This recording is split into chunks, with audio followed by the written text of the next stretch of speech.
You've read the title. You're not dumb. You know what's about to go down. We're going to be using Out of the Park Baseball 22 to re-simulate the last 10 years of Major League Baseball. We're going to form an alternate history of the last decade. There are going to be so many what-ifs that we get to find out. What if player X didn't get hurt? What if player Y did get hurt?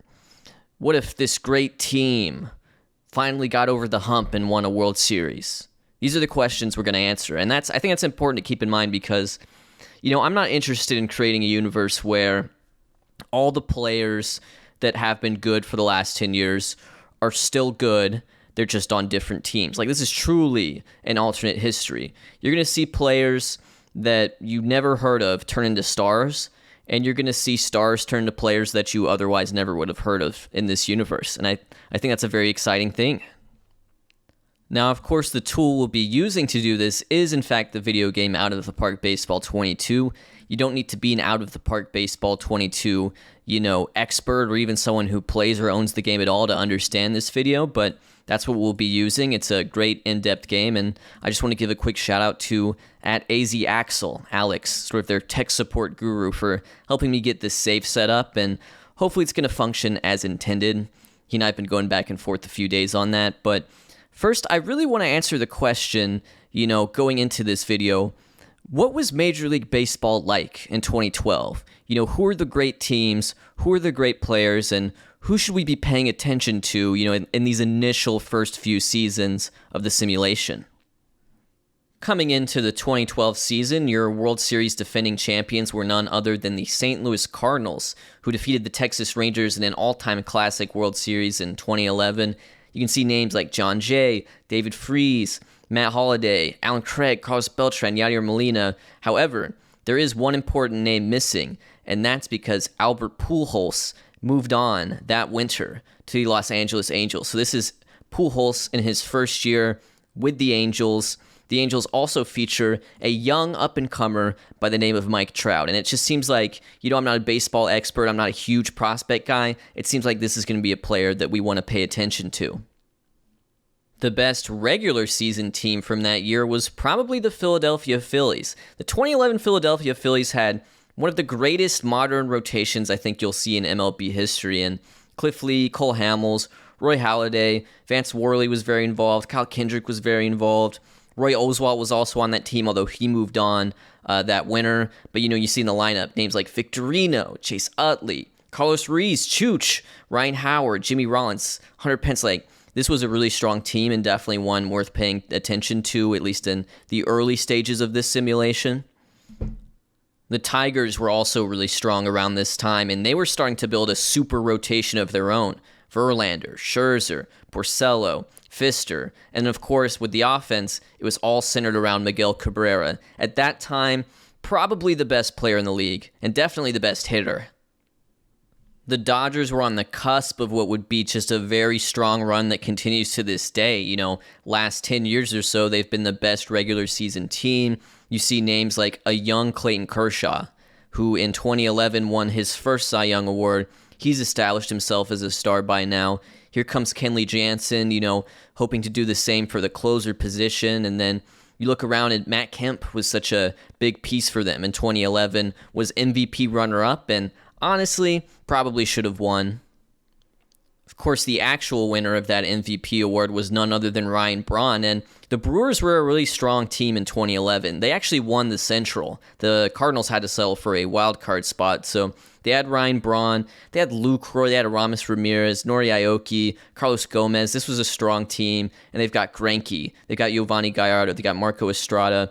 Pretty solid rotation, especially with Greinke. And one quirk with Greinke is that in this save, he has already signed that 7-year, $144 million deal that he originally inked with the Dodgers. However, he's been assigned that contract, but he's also a Brewer. So the Brewers have this contract, and it's very possible that Zach Greinke will spend the majority of this save as a Milwaukee Brewer. The Yankees were pretty good around this time, but they were an aging team, and that's important to keep in mind. Alex Rodriguez, Robinson Cano, Curtis Granderson, Mark Teixeira, Derek Jeter, they were all there. Mariano Rivera was there, and then the rotation, they had guys like CC Sabathia, Roki Kuroda, Phil Hughes, Andy Pettitte even. So, this was the Yankees. Still a good team. World Series champs in 2009, of course, but getting a little bit up there in the years on some of those core players.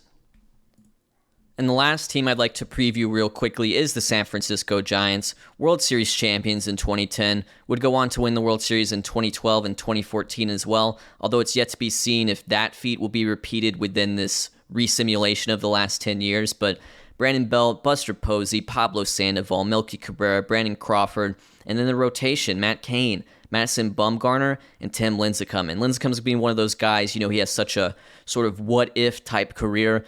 It'll be fun to sort of resimulate Tim Lincecum's career from age 27 onward and see how he turns out, because if he stays healthy, he may have massively different career numbers than the real-life Tim Lincecum, who started to really fall off around this time. So I just thought I'd take a look at some of the top hitters in the league around this time, and just a heads up, I will be using the stars for overall and potential. I know that's not 20 to 80. I know that's kind of like a noob thing to do, but the reason I do it is because I think it's just a little bit more visible for people who might be watching this on, say, a 5-inch phone screen. So just a heads up on that.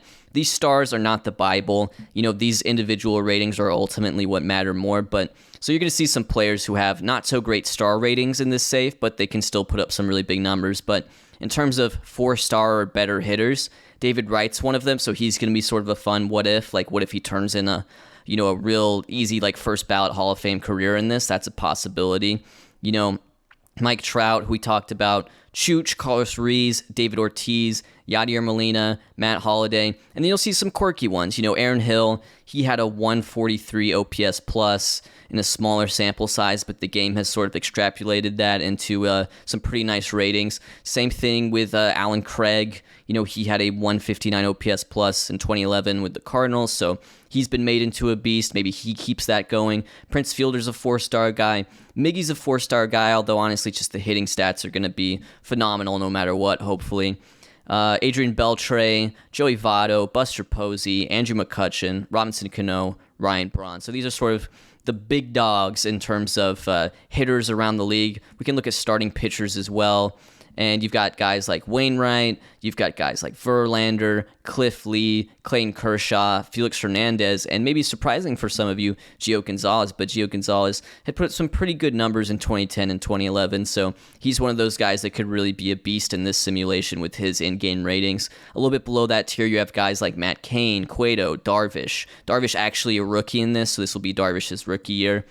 And you see some fun names too, like Josh Johnson. Josh Johnson was a beast. He couldn't really stay healthy, but he was a beast when he was healthy, and so it'll be fun to see, hey, what kind of numbers can Josh Johnson put up? Now, I do want to do a little bit of housekeeping for the people that are out of the park baseball fans, so here are just a few settings of note of how this save is going to play out.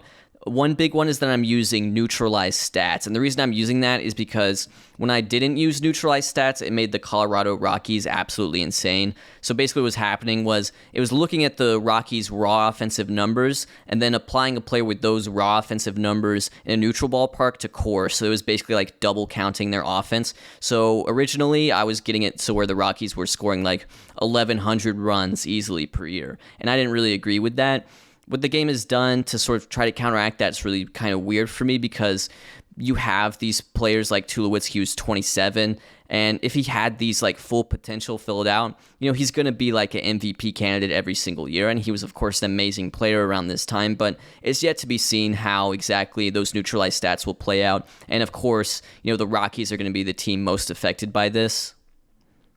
So we've hit on the neutralized stats, we've hit on the Rockies being the problem child. A few other key settings here. You have injury frequency at normal. So we're not doing high, which is actually more realistic to modern days. Supposedly we're doing normal, so there will be injuries. And, if a player suffers a catastrophic injury, a pitcher has to get Tommy John, of course that's going to have an effect on their future, and that's what sort of makes this an alternate history.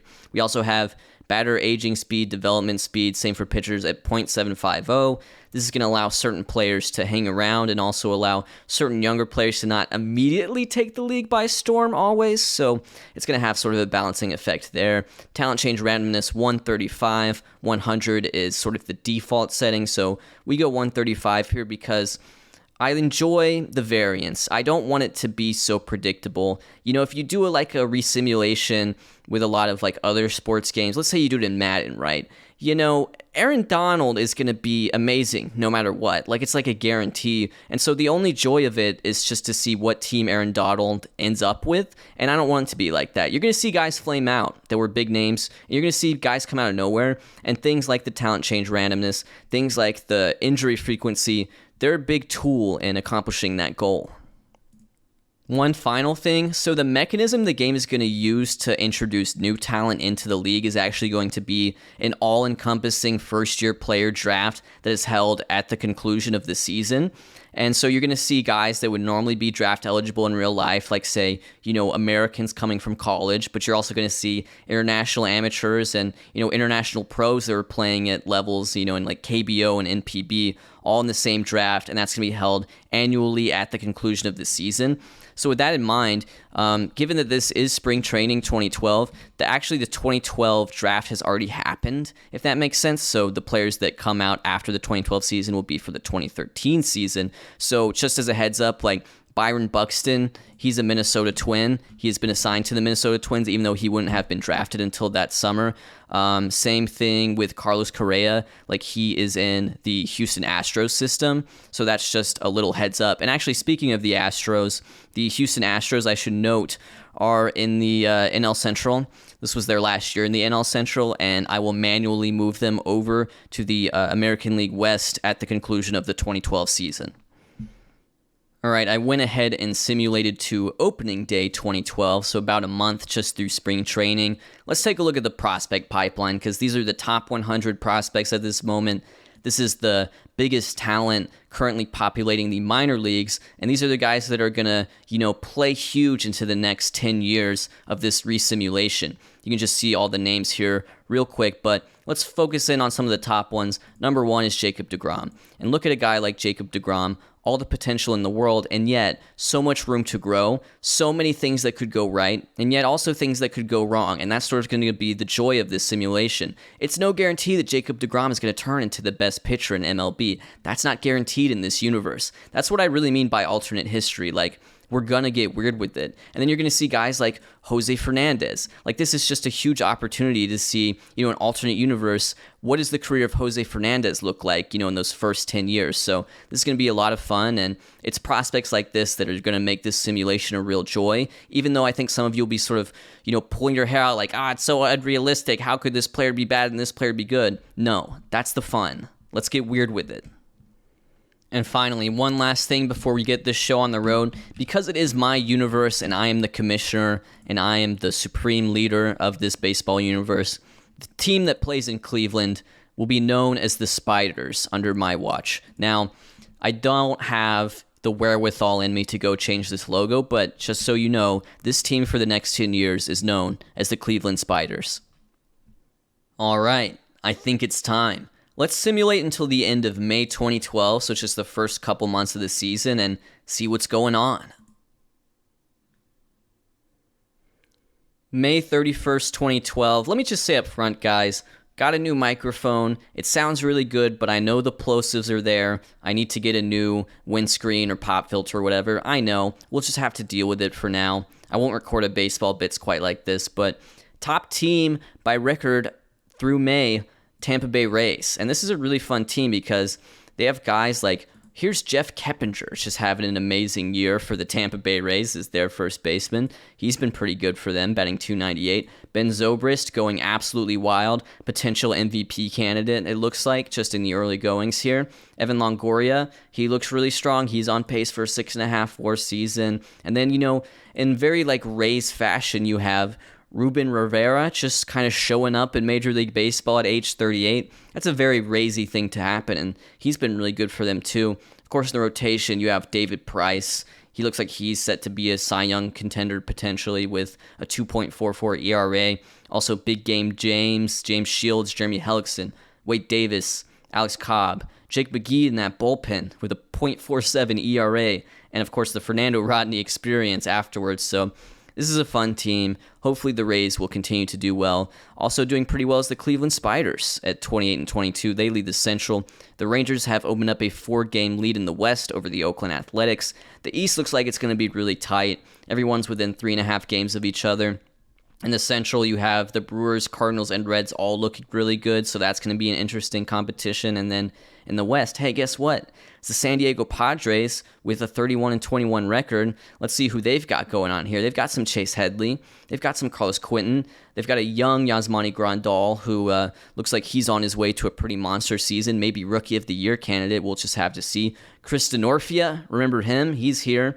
So yeah, definitely some fun names here. Definitely a lot of remembering some guys. Let's look at some of the league leaders around, just the league and just the statistics. Joe Mauer is leading batting average with a 384. Very strong lead over Adrian Beltre at 359. Miggy's leading homers. Chris Davis leads RBI.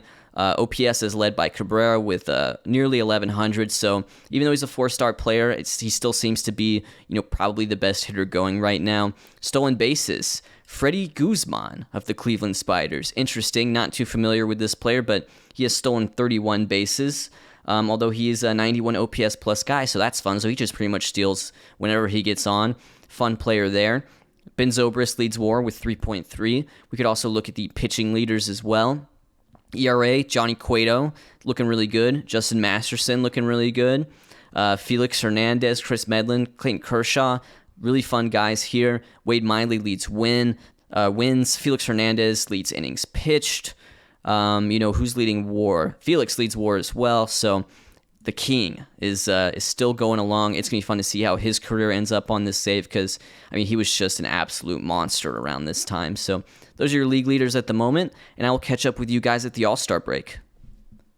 All right, I'm here at the All-Star break. I thought it'd be nice to do injury news because injuries are going to be so important for this save. David Price, unfortunately, looks like had surgery to remove bone chips on his elbow. That's a 4-month injury, so that sort of cuts his season short, unfortunately.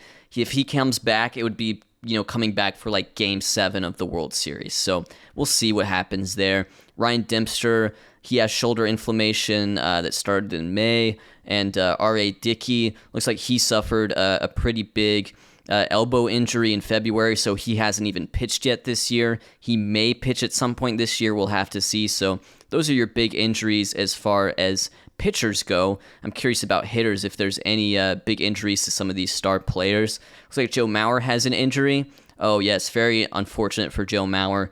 Torn PCL. That is a 10-month injury, so he was having just a monster season. He was batting .384 before this injury through the first 40 games, but Joe Mauer, his season cut short, and potentially this is an injury that will have implications on his overall ratings and career, which is a real shame. Joe Mauer, one of the top players in the league at this time, but these injuries are important to keep in mind. All right, so it's time for the All-Star game and a fun chance to look at the rosters here for that All-Star game. Looks like Felix Hernandez is going to start. Matt Moore also has an asterisk next to his name, so I don't know exactly how that works, but I'm going to guess Felix Hernandez starts. He's having a phenomenal year with a 1.69 ERA, but I would not sell Matt Moore short. He's coming in with a 1.51 ERA. There was a time around, maybe a few years before this where the top prospects in baseball were like Harper, Trout, Matt Moore. Pretty crazy. So Matt Moore, pretty big deal. Jared Parker's definitely going to be a really fun guy to look at because he had some really good years as a young pitcher for the Oakland A's around this time. And then, what happens to young pitchers sometimes is basically their arm explodes. And so hopefully in this save, his arm doesn't explode because he's a first-time All-Star in this save. That's a lot of fun.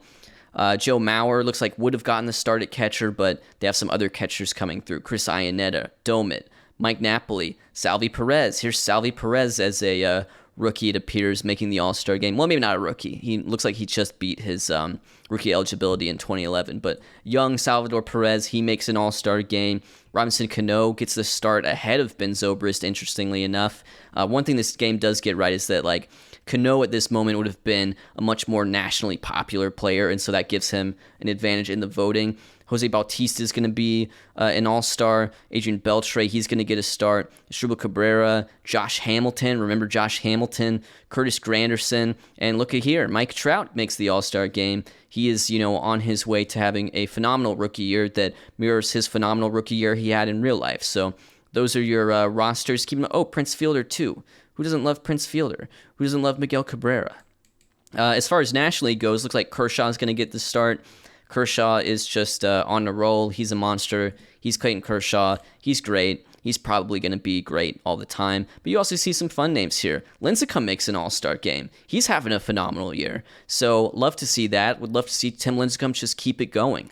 Let's see who else we got going on here. Votto's an all-star. Matt Carpenter's an all-star.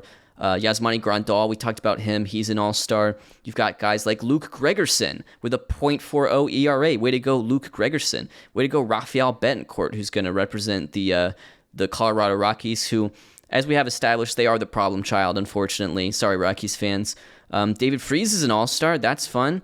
Aaron Hill, we talked about him. His ratings are pretty crazy. He's an all-star. Starlin Castro. Ryan Zimmerman, he just retired, but he's an all-star. McCutchen's having a great year. Looks like Carlos Gomez of the Milwaukee Brewers is having a phenomenal year, on pace for like a 9 more season. So keep an eye on him. Here's Giancarlo Stanton. He's on pace for 47 home runs. He's doing Giancarlo Stanton things, makes his first all-star game. So those are your all-star rosters, and these are going to be fun to look at. We're going to be definitely looking at the all-star rosters every year.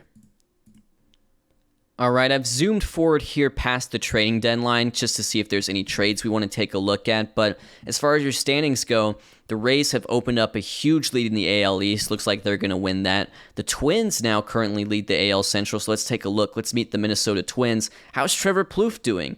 Trevor Plouffe playing right field, 96 OPS plus, but on pace for a 2.3 WAR season. So Trev putting in that work on defense, way to go. You also have Josh Willingham in that lineup. Ryan Domit's having a huge year. I believe he was an all-star. Yeah, he's having a monster year for those Minnesota Twins. Sano is up at age 19. That's pretty crazy. But yeah, so despite the fact that Joe Mauer is injured, the Minnesota Twins are doing pretty well. So it'll be interesting to see what goes on with them because they're actually the high-scoring offense in the American League, which is kind of surprising. But yeah, it looks like, Morneau's having he's having a decent year, but yeah, I'm interested to see how this team is putting together so many runs. It must have just been a lot of Joe Mauer going on, I guess. Texas Rangers have opened up a lead in the West. Of course, they were a very, very strong team at this time. I don't know why we didn't look at them in the beginning, but they're questing to win the pennant as they did in real life in 2012. And this is going to be one of those teams where it's like, wow, can they get over the hump? Can they win a World Series? Something that they were unable to do in the last 10 years, but now they have a chance to in this resimulation. They have Ian Kinsler going. Mitch Moreland looks like he's having a solid year. Josh Hamilton, of course, he's having a good year. Beltre's having just a monster year. Fantastic year for Adrian Beltre. And Yu Darvish is their rookie. He hasn't been that great. I know we've been hyping him up a lot, but Matt Harrison, he was an all-star. He was, a pretty promising pitcher around this time, so it's fun to see him pop off. And they have a really good bullpen going right now. It looks like with guys like Joe Nathan, Robbie Ross, and Mike Adams. I'm not even entirely sure if I remember Mike Adams. Looks like he had some pretty good seasons, but yeah, this is just sort of the joy of, this era of baseball. You're seeing names that you kind of recognize, but maybe haven't heard in a while. Look at Elvis Andrus, their leadoff hitter. He's doing Elvis Andrus stuff. So that's the Rangers for you. Marlins, surprisingly, they lead the East. They're coming through with Giancarlo, Hanley Ramirez, Justin Ruggiano. He's having a phenomenal year, on pace for a 6 WAR season with the Marlins. Love that. Josh Johnson, we talked about him. He's having a monster year. Nolasco was an all-star. Anibal Sanchez having a really good year. This is a really good pitching team. Mark Burley, who doesn't love Mark Burley, even though he's not having the best of years. Big Z, Carlos Zambrano, he's having a great year. So this is actually a really fun team. Excited to see what they do going forward, if they can hold on to win that division. Brewers, Reds, they're tight. Padres, they keep leading the West. So let's take a look at the Reds, because they've got Scott Rowland, age 37. That's pretty fun. But they've got that dude, BP, right there. Brandon Phillips. They have Votto, who's having a pretty good year, on pace for 5.5 WAR. As far as their pitching goes, I mean, that pitching looks really, really, really strong, really, really deep. Johnny Cueto, Matt Latos, Homer Bailey, Mike Leake, Bronson Arroyo, just all having good years. This is a really good pitching team from the Cincinnati Reds. So that's who's leading their divisions at the moment. Rockies, again, I'm so sorry, problem children. However, good news, Nolan Arenado is up. Tulo, not doing great. However, at least, guys like Carlos Gonzalez, Cargo, and Charlie Blackmon are showing that even with these neutral, ratings to, form the stats, like it is possible for Rockies hitters to succeed. So hopefully, the Rockies aren't just going to be like the worst team every year because of these settings we've chosen. I think eventually it'll balance out, and actually the Rockies, will benefit from this first-year player draft because they'll be able to add some like serious like franchise players if they keep not doing great. So it may balance out in the end for those Rockies, but yeah. That's a look around at the teams. We should also take a look at the statistics, take a look at the leaders. Melky Cabrera leads batting average with a 384. That's pretty crazy. Melky Cabrera, followed by Lucroy and Miguel Cabrera. Home runs, that's led by Miguel Cabrera. Miguel Cabrera leads OPS. Votto leads OBP. Freddie Guzman still leads stolen bases by a pretty solid margin ahead of D. Gordon and Everth Cabrera. Remember Everth Cabrera? Remember him? He played for the Padres. Remember Everth Cabrera? Yeah, this is a lot of fun. OPS leaders, you have Miguel, you've got Melky, you've got Jonathan Lucroy, monster year, McCutchen, Beltran, Ryan Domitz. Some big offensive years for the catchers, it seems. And then Carlos Gomez leads WAR in all of Major League Baseball. That's crazy. Miguel Cabrera, Jonathan Lucroy, Andrew McCutchen, Matt Kemp, Ryan Domitz. So one thing with Domit, his catching ratings at a 40, pretty generous. So that's definitely helping him out here, is that he can almost play catcher, whereas in real life, his framing stats were ridiculous and not in a good way. Johnny Cueto leads ERA. Kershaw leads WAR. In this game, he's tied with Bumgarner. In this game, they use F4, just as a heads up, so that's going to be based on FIP. Josh Johnson leads innings pitched. He's passed Felix Hernandez in that category. Where's saves? Luke Gregerson leads saves. Steve Cishek, Ryan Cook, Sergio Romo, David Hernandez, Sean Marshall. So some fun names there.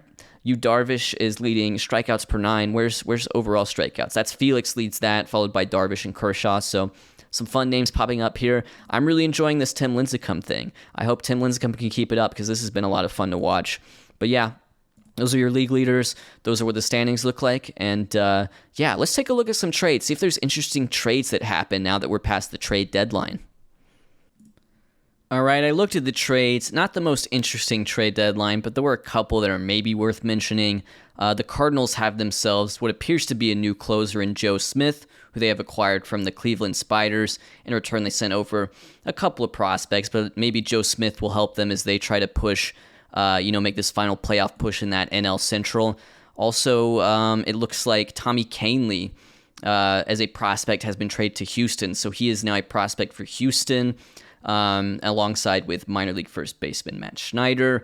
In return, the Yankees received right-handed pitcher Wilton Lopez and Vince Velasquez. So those guys are going to be Yankees. Not the most interesting trade deadline. Not really a blockbuster there, but that's just a heads up. Those are a couple trades that have gone down in this simulation.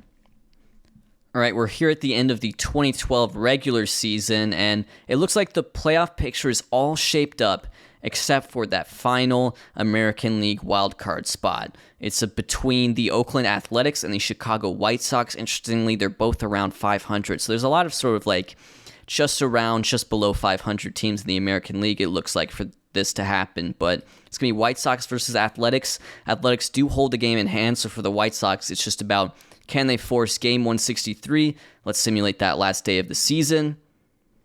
And it looks like the White Sox lose, so the Athletics will grab that second wildcard spot with an 81-81 record. That solidifies the playoff picture. Tampa Bay Rays, they win 101 games. They're the best team in the regular season, easily winning the East. Tigers win the Central with the Twins grabbing a wildcard spot. Rangers win the West with the Athletics grabbing a wildcard spot. Nationals win the East. Let's take a look at the Nationals. They have a little fellow by the name of Bryce Harper going. This is his rookie year. He hit 18 triples. I'm only reading that because it's bolded. That means it led the National League at least.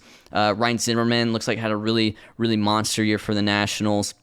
Gio Gonzalez, we talked about him. Strasburg, he's in the mix there. You've got some fun names here. Remember Adam LaRoche? Adam LaRoche had a pretty good year. Remember Danny Espinosa? I mean, it wasn't a great year, but he played. Remember Danny Espinosa? Jason Worth? Ian Desmond? Ian Desmond had a really good year for the Washington Nationals. So that's your NL East champions. Reds win the Central.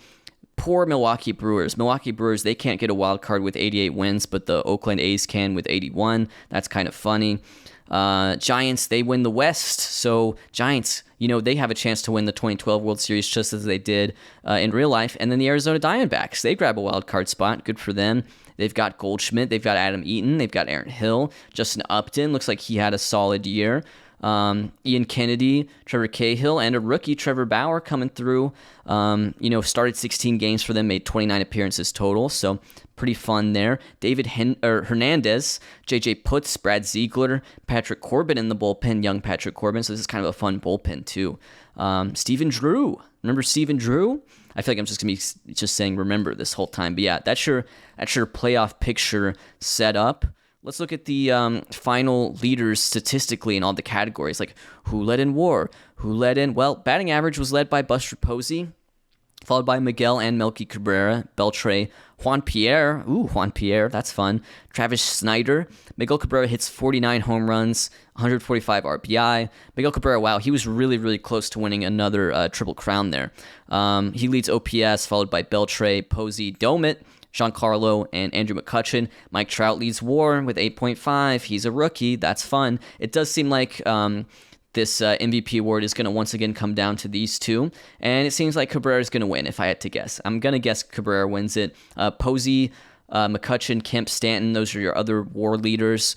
Freddie Guzman steals 91 bases. That's a lot of bases. Freddie Guzman, way to go. Joey Votto leads on-base percentage. I love on-base percentage. Johnny Cueto, he gets the ERA crown, 2.08, followed by King Felix, Clayton Kershaw, Tim Lincecum, Chris Medlin, Matt Moore. That's fun. Clayton Kershaw leads WAR by 1.4. Looks like he may be on his way to a National League Cy Young Award. Saves led by Sergio Romo. We talked about the Giants. They're back in the playoffs. And so that's just a look at your league leaders now that the regular season is over, and now we can move on to the postseason, see who comes out on top in 2012. A couple injuries to key players of note.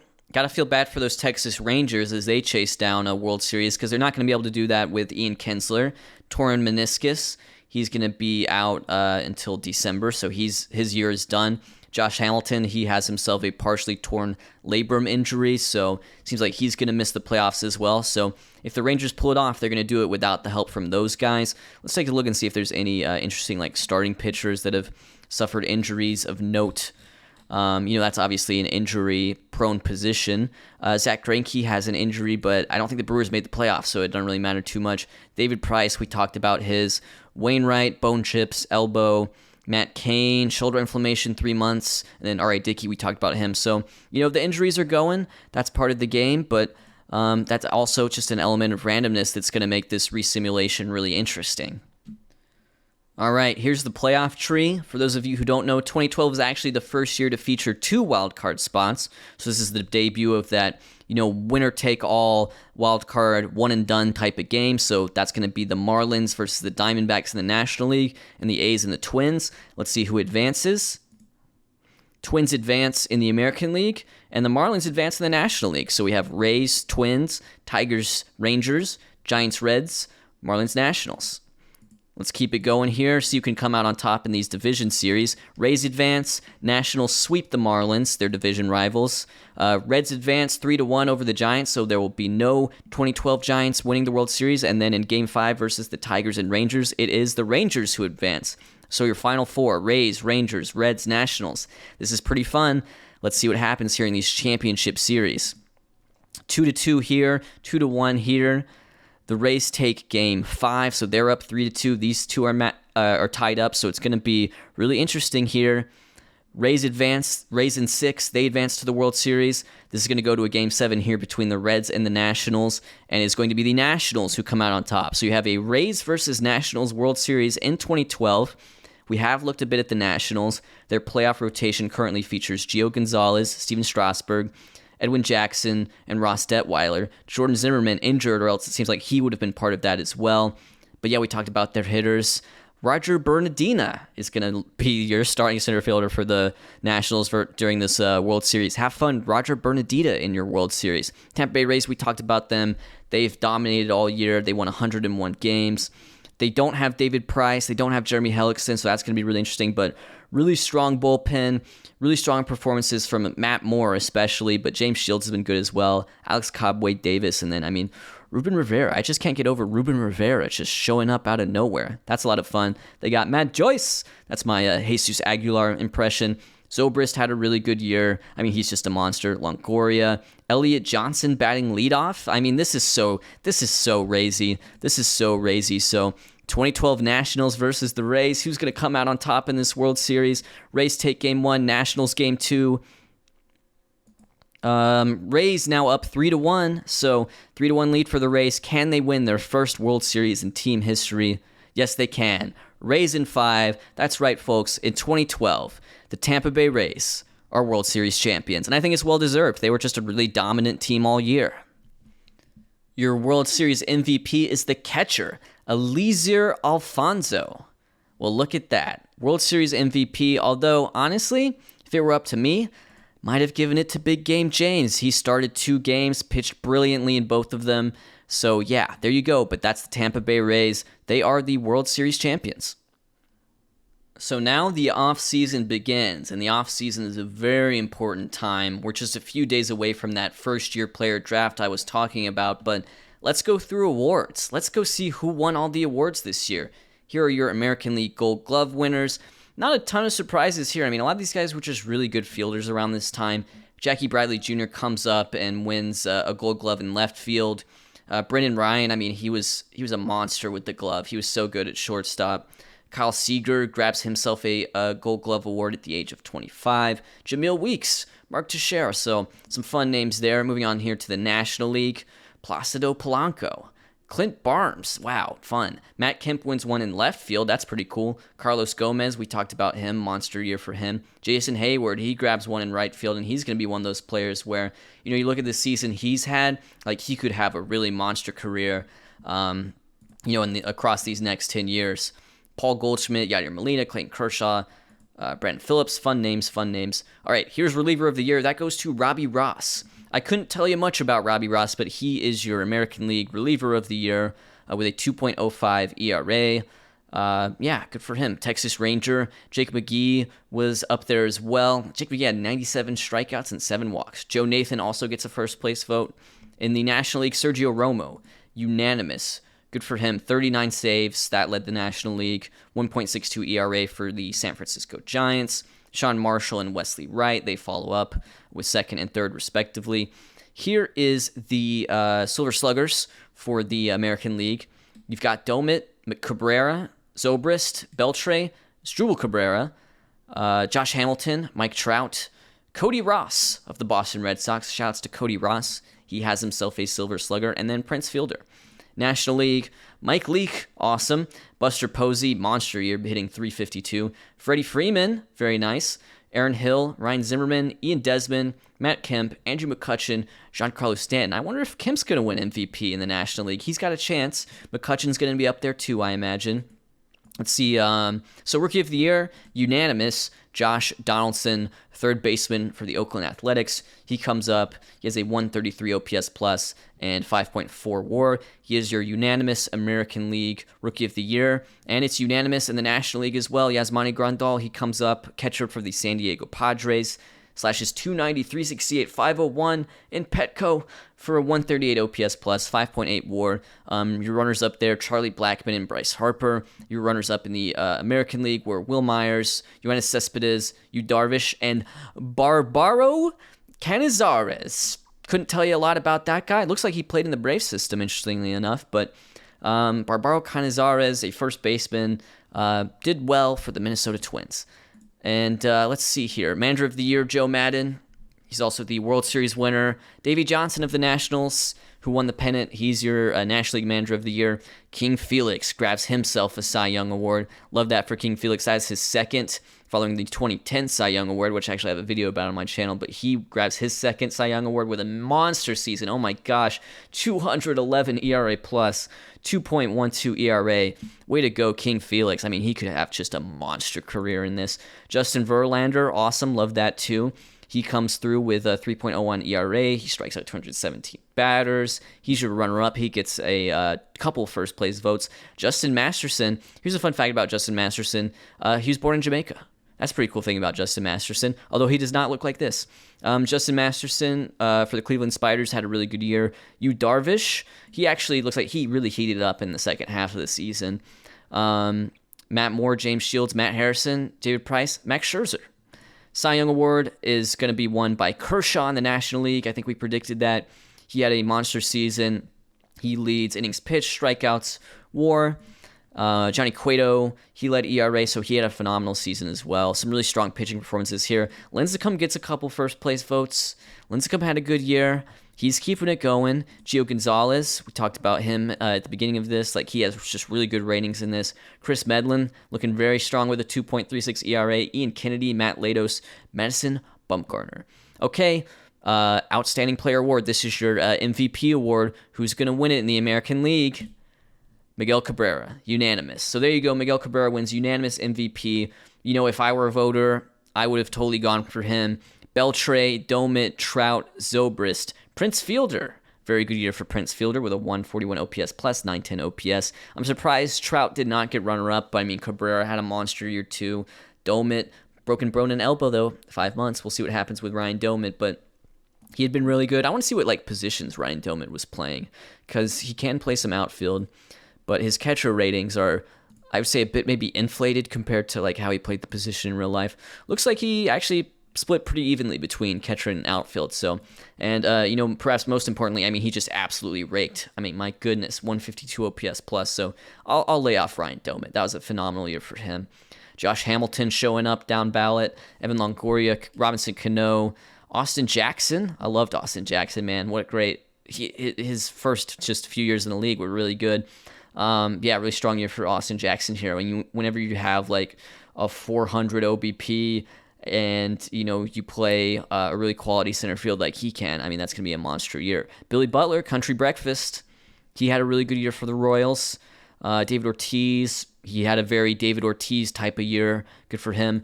Alejandro De Aza, I barely remember him, but he had a 6-4 year for the White Sox in center field. That's pretty crazy. Okay, National League, who do we think won?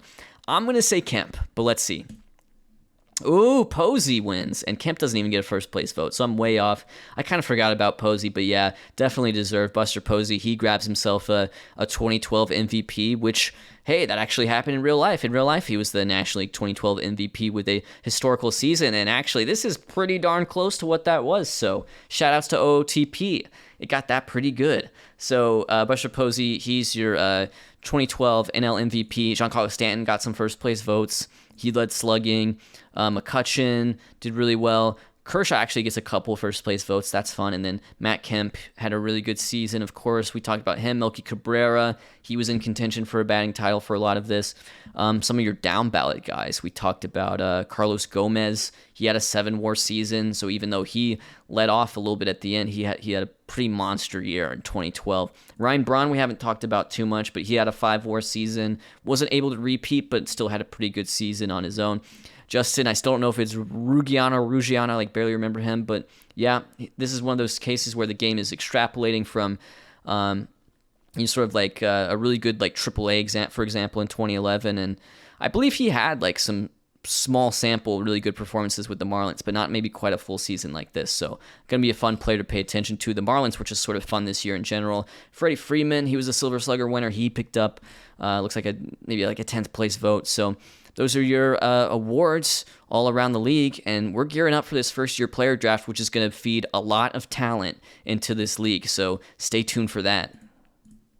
All right, let's talk about this first-year player draft, which is going to be the mechanism the game uses to feed new talent into the league on a yearly basis. This is going to be held just after the season concludes, but before salary arbitration and free agency filings. So what you have in this draft is not just players that would be draft eligible around this time, right? You don't just have, American, Canadian, Puerto Ricans who have at least completed high school and are now draft eligible. You also have international amateurs. You have, young teenagers from, places like Dominican Republic or Venezuela. And then in the case of someone like Hyunjin Ryu, you also have someone who's older, who's 25, who's already been playing in one of the top leagues, coming over around the time that he would have, made his MLB debut. So we talked a little bit about that 2012 draft. I know this draft is taking place within the calendar year of 2012, but the 2012 draft is complete and everyone is kind of where they should be. Byron Buxton is a Minnesota Twin, for example. Let's just keep that in mind. So these guys right here, like Marco Gonzalez, Brad Keller, these are actually like 2013 draft guys, and they'll be coming in alongside 2012 international amateur, like guys who would have, July 2nd date guys. So I know it's a little bit confusing, but everyone is coming into the minor leagues around the time they normally would have. So that's just the mechanism that's going to be used. The starting pitching class is pretty good. Marco Gonzalez and Hyunjin Ryu, definitely the highlights. Chad Green comes in as a starting pitching prospect, and if this changeup develops, like, he could turn into a really good starting pitcher, even though in real life he's been a big-time reliever. As far as, like, the international amateurs go, like, Pablo Lopez is definitely a standout. He could be fun to look at. Jaime Barria, 16-year-old from Panama. So there's just some guys, but the strength is definitely here with the hitters, because in this draft class, you have Cody Bellinger, right? He was in the 2013 draft. Tim Anderson, Chris Bryant, Jeff McNeil. And then, below that, you have Hunter Dozier, Adam Frazier, and then some international guys that are fun too. Like Ahmed Rosario was a huge key for that July 2nd, like 2012, like that class. Like, he got a lot of money. Oscar Mercado's pretty fun too. So I will say with these guys that have the asterisks, they don't necessarily have to like sign. Like, it's possible that Bellinger will get drafted but not sign. I see his signability is extremely hard, in which case he will probably show up in the next year's draft. But yeah, we're about to get this draft underway, and let's take a look at the draft order, because this is where the balancing effect sort of happens. We talked about the Rockies, how they're the problem child. Well, they've got a chance to add a pretty great talent to their team right now, and I suspect what they may actually do is go just ahead and just add Hyunjin Ryu. They could just go for that, and they would just have like a really, really good starting pitcher ready to go at the major league level, and that's sort of the benefit of getting him. But, they could also go for Bellinger or Bryant or someone like that. But yeah, so it's going to be reverse order in terms of wins. And yeah, that's just how we're going to keep it. It's dead simple. Alex and I have put in some work to sort of get rid of like the compensation picks, because the problem is like, we don't want teams stackpiling draft picks, because draft picks are just insanely valuable in this. So it's going to be fun to see how this draft shapes up and what players end up with what teams. All right, the draft is now complete. I meant to do these first few picks one by one, but I accidentally simulated the whole thing. But as I predicted, the Rockies actually went with Ryu, which I think is a perfectly fine pick. He's going to come up, and just looking at his ratings, he's going to instantly be one of the better pitchers in the league, so that's a fun pick for them. The Baltimore Orioles get Cody Bellinger. They still have to sign Cody Bellinger, so that's no guarantee. But look at Cody Bellinger and his ratings, right? Like, he's 17. He's got a long way to grow. He could turn into an absolute monster, but he might not, and that's just sort of the fun. Ryu is a much safer pick because he's basically a finished product. Marco Gonzalez goes to the Pirates. Chris Bryant goes to the Astros. Jeff McNeil to the Mariners. Tim Anderson to the Cubs. Chad Green to the Spiders. Brad Keller goes to the Royals. Hey, that's pretty appropriate. Nick Pivetta to the Mets. Pablo Lopez to the Blue Jays. You can just take a look at these first few rounds here if you want to see, who did my favorite team end up with. We'll go to the second round here. Here's what the second round looked like. Some interesting names here still for sure. Tony Kemp, Dustin Fowler, Mitch Garver, definitely an interesting name. Pretty monster offensive catcher, at least in terms of his potential. Here's the third round. Hello, Mike Tauchman. You are a San Diego Padre. Hello, Stephen Brault, who I interviewed at spring training. You are a Minnesota Twin. Fourth round here, Zach Granite. If you're a real one, you'll know that Zach Granite is an OOTP legend. And other interesting names here, well, Signarf Loopstock is obviously an interesting name. Lewis Thorpe, he's a Ranger. And then fifth round, Mike Ford to the Cubs. Clint Frazier to the White Sox. That's pretty fun. Luis Torrens to the Nationals. I'm just shouting out names that look interesting to me. But yeah, that's what the draft looked like this year. Edmundo Sosa.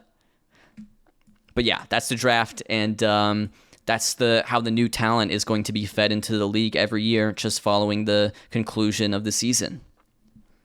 Arbitration is over, free agents have filed, and your top free agents are Matt Kemp, Ryan Braun, Ryan Zimmerman, Miguel Montero, Adrian Gonzalez, Carlos Ruiz, Chooch, Dustin Pedroia, Big Game James Shields, Nick Markakis, Asdrubal Cabrera, Curtis Granderson, David Wright. Now, I don't know for sure how accurate this contract data is. For example, I go look at someone like Pujols, right, who just signed a monster deal. In this scenario, he's actually due to become a free agent after the 2016 season. We know that's not accurate. We talked about the Greinke thing earlier, so I don't know if it's every single one of these players was a free agent or was going to be a free agent around this time, but just letting you guys know, these are the free agents. These are the guys that are up for grabs, and it's going to be really interesting to see who they end up with. I know people are going to be really interested in David Wright, especially because we talked about, the potential to see David Wright become maybe a first ballot Hall of Famer in this simulation by the time it's over. He put down a 4.4 WAR year with a 115 OPS plus. Good, but he can do better. We know he's capable of better than that. But yeah, some really top tier players like Kemp and Braun hitting free agency, that's really interesting.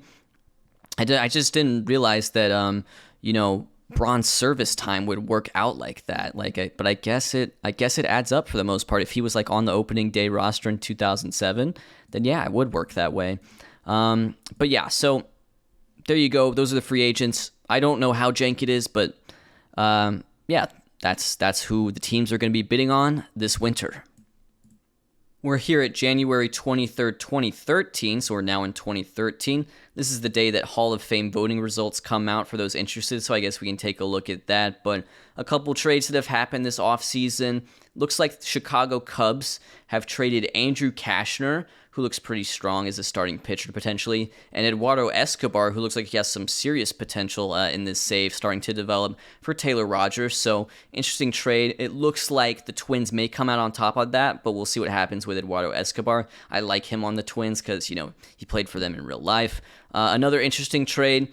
Some guys were moved, but basically the headline of this is that Colton Wong is going to be a Tampa Bay Ray. He's no longer a Cardinal, so keep an eye out for Colton Wong now in the Tampa Bay Rays system.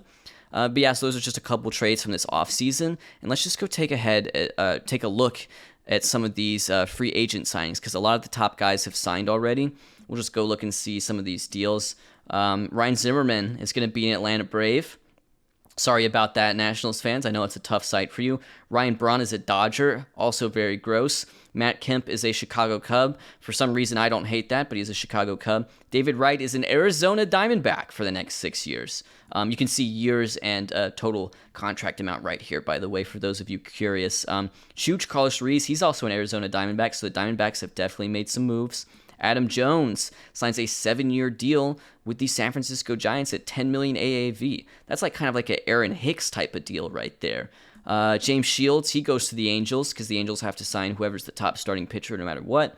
JJ Putz, I don't know why I'm saying him just because he's the most recent, but he goes to Kansas City along with Ruben Rivera, Tampa Bay Rays legend Ruben Rivera. So still out there. Adrian Gonzalez, Alex Gordon's a free agent. Eric Ibar's a free agent. Mark Burley's a free agent. Again, some of this free agency is jank. There might have been extensions not being recorded here, but just letting you guys know, these are the free agents still available, and those where some of the top guys have signed. So I'll check back in with y'all later. But actually, let's look at the Hall of Fame voting results. Let's take a look at that just out of sheer curiosity. What's going on there? Sosa was inducted. That's really fun. Sammy Sosa is going to be a Hall of Famer in this.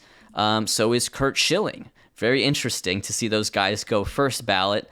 This is a case where the game is definitely just looking at their numbers and maybe not making, other assumptions about, their character or, whether they played fairly or not. But yeah, Barry Bonds gets in to the Hall of Fame. That's fun. Roger Clemens gets into the Hall of Fame. So these guys in their first year that all stuck around to their 10th year, they get in. And then, Piazza, Biggio, Lee Smith, Jeff Bagwell, they're around. It's interesting, just I haven't noticed this with historical saves, but all these guys, it's like their clock starts over and they're all in their first year on the ballot. And just, yeah, the game doesn't seem to have contextualized, the steroid era too much, and they're just being let in on the merit of their numbers, which, you know what? I mean, there's a lot of people that would advocate for that, so that's kind of fun. So it'll actually be really interesting to see how the Hall of Fame shapes up in this. I can't help but notice that Mr. Larry Walker has 16.8%, so we'll definitely be rooting for him. All right, I've fast-forwarded here to spring training. It is now February 27th, 2013. We have made it through the first year of this 10-year simulation, so I thank you all for watching and enjoying this with me. Alex Gordon remains as the strongest free agent left. He was pretty, average last year. It looks like he may have actually been, I'm just looking at this, no, I mean, that's 6 years right there, so I think the game isn't, super specific with service time, so I think it just seems like for these guys, once they finish 6 seasons, they're going to be made free agents. And, it's if the CPU doesn't happen to extend them within the last year, then they become free agents. So I'm starting to sort of figure this out. And Adrian Gonzalez is going to be a Colorado Rocky. He has recently signed a 5-year deal with them worth $62 million. What I want to actually do is look at offseason summary by team, because this is really cool because it can show you, how teams have added WAR or lost WAR throughout the offseason. So the team that's added the most WAR is actually going to be the Chicago Cubs. They have added Matt Kemp. They've added Chase Headley, Dioner Navarro. They lost Giovanni Soto, Andrew Cashner, Paul Maholm, David DeJesus, Jose Cabrera retired, but they've definitely added some talent to their team. The Detroit Tigers have also added, and they're unlike the Cubs who went 74 and 88. The Tigers are pretty solid. I'm surprised they only went 84 and 78, to be honest with you, but they had Angel Pagan. That's kind of their big add, and they just didn't really lose anyone. I mean, they lost Brandon Inge, but he was not a huge contributor for them by any means. The guys that have lost WAR, Padres, Rays, Yankees, Marlins, this is going to be a case where, they may still have guys that can go back and re-sign later, if that makes sense. So we don't know if this is going to be the final tally necessarily, but here's the Marlins. They haven't signed anybody. They may be in the bad financial position. I mean, they've lost Nolasco to free agency. They've lost Anibal Sanchez to free agency. They've lost Mark Burley to free agency. I mean, Marlins fans, I hate to say it, but, this has kind of happened to your team before. They lost this guy named Donnie Murphy, who put up a 2-WAR season, and they lost Carlos Zambrano. So, I mean, that rotation has just been absolutely decimated by free agency this offseason. And I can't imagine they had the money to re-sign those guys. Rays have just added a couple of relievers, but they've lost Big Game James. They've lost Ruben Rivera. They lost Fernando Rodney. They lost their World Series MVP, Eliezer Alfonso. Let's take a look at the New York Yankees as well, if we can. They add Tim Fedorowicz. Man, I mean, can you imagine Yankees fans, they go 79 and 83, and then this is the offseason they have? People would be flipping out. But they traded Eric Chavez. Interestingly enough, we can take a look at the details of that. Russell Martin, Curtis Granderson, gone in free agency, Freddie Garcia, Boone Logan. What was this trade? So they received Tim Fedorowicz and also a prospect, Matt Laney. But, yeah, so Eric Chavez becomes a Los Angeles Dodger. Was there another team we wanted to look at? Yeah, the Padres. The Padres, after having a 500 year, they do add Dexter Fowler via trade with Colorado. We can take a look at that. But they lose Carlos Quentin. They lose Cameron Maybin. They lose Chase Headley. They use Krista Norfia. They lose Houston Street. Let's look at this trade, though. This happened just very recently. Dexter Fowler traded. I mean, this is a pretty good player coming off a 4-WAR year for Colorado. I hope Colorado got something good for this. They get this starting pitching prospect. He looks pretty solid to me. And then they get this shortstop prospect. Okay. I don't absolutely hate that. I don't know what the contract is. Okay. Yeah, only had 1 year left, it looks like. So I don't hate that too much for Colorado. They were the worst team in baseball, but they do add Hyunjin Ryu, so it'll be interesting to see what happens there. But yeah, we're gearing up for spring training here in 2013 and looking forward to the season. We're here on opening day, just taking a look at these Cubs right here, and they're really starting to put it together. They may start to contend, in the mid-2010s, just as they did in real life, although the shape of that team is definitely going to be different. They're not going to have Chris Bryant, for example, but Starlin Castro, Chase Headley, Matt Kemp, Anthony Rizzo, Javier Baez has some really nice ratings coming along. He just came off a 4-WAR season in 2012, so yeah, that lineup is starting to come together. The rotation could use some work. It's not perfect. They do have a young Kyle Hendricks, though, who seems like may become their ace, but keep an eye out for the Cubs this year. I do want to take a look at just sort of, a year later, who are our top players in the league? So let's look at some just top batters around the league at this moment. Robinson Cano and Buster Posey are your 5-star players, followed by Mike Trout, Joey Votto. Miguel Cabrera's up there. Cargo's up there. Bryce Harper's up there. Jason Hayward, Aaron Hill, Matt Holliday, Jonathan Lucroy, Joe Mauer. He has 6 weeks until he can return from that torn PCL, and hopefully he hits the ground running because, man, he was just on a roll to start 2012. It was such a shame he suffered such a big injury. Andrew McCutchen, Giancarlo Stanton, Javi Baez, Joey Bats. These are sort of your strongest hitters at the moment. We can talk about starting pitchers as well. Who are your top starting pitchers at the moment? We have King Felix. We have Kershaw, Darvish, Gio Gonzalez, Cliff Lee, David Price, Ryu, who the Rockies just added in that first-year player draft, Verlander, Bumgarner, Cueto, Greinke, Hamels, Josh Johnson, Matt Latos, a lot of 3.5-star guys. But yeah, these are sort of your top guys. Chris Sale, we haven't talked about too much, but Chris Sale had a pretty good year last year for the White Sox. It was his first year starting, 30 games started, 176 innings pitched, 136 ERA plus, 4.6 WAR, struck out 177 guys. So Chris Sale starting to emerge as someone who could, potentially be a top starter, for the next decade. So keep an eye out on him. We can also talk about prospects because it's been another year. So let's take a look at prospects. Jacob deGrom, now at age 24, he is the top prospect in baseball still. Looks like he had a pretty good season in AAA, and he may be knocking on the door, hopefully he makes his debut this year in 2013 for the Mets. His movement is going to be really important. His stuff, his control, they're getting close to MLB average, but the movement needs to come up or else he's just going to allow a ton of home runs. But he could get there. He's 24. We'll see what happens with Jacob deGrom. Anthony Rendon of the Nationals, he actually debuted for them, looks like in September.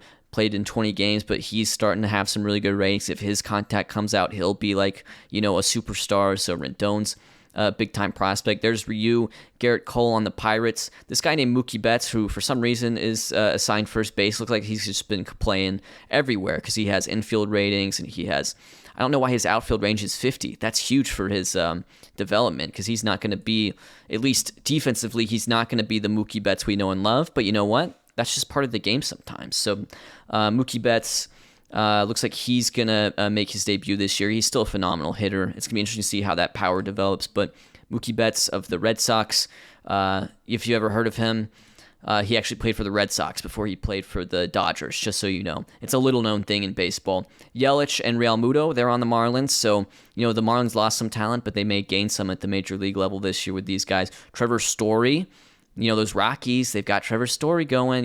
We never know what's going to happen. They are the problem child. Chris Bryant on the Astros, we talked about him. He actually comes into this pretty close to MLB ready. He'll probably play in 2013, even though, in real life his rookie year was 2015. So, yeah, that's just kind of part of it. I mean, he's going to make his debut in this potentially before his actual draft date in real life. It's just a heads up on that. Marco Gonzalez rounds out the top 10. He was also in that first-year player draft. And the fact that the Pirates have Cole and Marco Gonzalez, I think that bodes pretty well for them. Here's the rest of your top 100 for those interested. You see some interesting names for sure. I see Yordano Ventura. I see Cody Bellinger. So Cody Bellinger did indeed sign with the Baltimore Orioles. Going to be interesting to see how he develops for them. I see Tim Anderson on the Cubs. I see Tyler Skaggs. I see Yasiel Puig. I see Max Fried. I see Machado there. Machado, it looks like, has entered a bit of a rough patch in his development, and he might not turn into the superstar that he really has been for the last decade. So just heads up. But you know what? As a person like Machado maybe falls off and becomes just a slightly above average major leaguer, there's going to be new superstars that emerge. That's the alternate history, and that's the joy of the simulation. Rounding off your top 100 are Ender Inciarte, Max Kepler, and Odubel Herrera. So there you go. Oh, Josh Hader too. Let's look at Josh Hader. He's an Oriole. That's kind of fun. There's Josh Hader. But yeah, those are your top prospects. Those are your top players around the league, and I'm looking forward to see this season, getting the show on the road. One feature of this game that I should have highlighted before, a year ago around this time, is the preseason predictions. So the game can actually run like a mini simulation of the season itself to sort of generate preseason predictions. So as of right now, the game predicts the Rays to win the East, the White Sox and the Tigers to tie in the Central. That would be really interesting. And then the Oakland Athletics to win the West. Wow, I should remember to move the Astros over to the West. I'm going to go do that real quick right after this. Braves are projected to win the NL East. Cardinals projected to be the best team in baseball with 102 wins. And the Giants projected to win the West. Some of your top players, looks like Cabrera, Beltre, who's now playing maybe first base, it looks like, for the Rangers. That's interesting. Trout, Michael Brantley, Edwin Encarnacion, pitchers of the American League, Price, Sale, Darvish, Sabathia, Peavy, who's on the White Sox. Top hitters potentially in the National League. These are just predictions. These are not the full season stats. This is just what the game thinks is going to happen.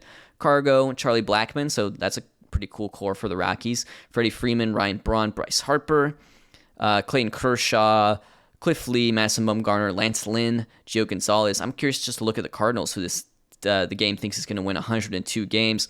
Yeah, I mean, they've just pretty much still got the band together. Like, this is pretty much the core of that 2011 winning team, and they have Wainwright, they have Lance Lynn, they have Jake Westbrook. That's pretty fun. Brandon McCarthy, Kyle Lose. But yeah, Rafael Furcal still going strong at age 35. Molina still, a beast. He's coming off of like a 6-WAR season. So that's a look at your Cardinals. I'm also really curious about I wanted to look at the White Sox a little bit closer.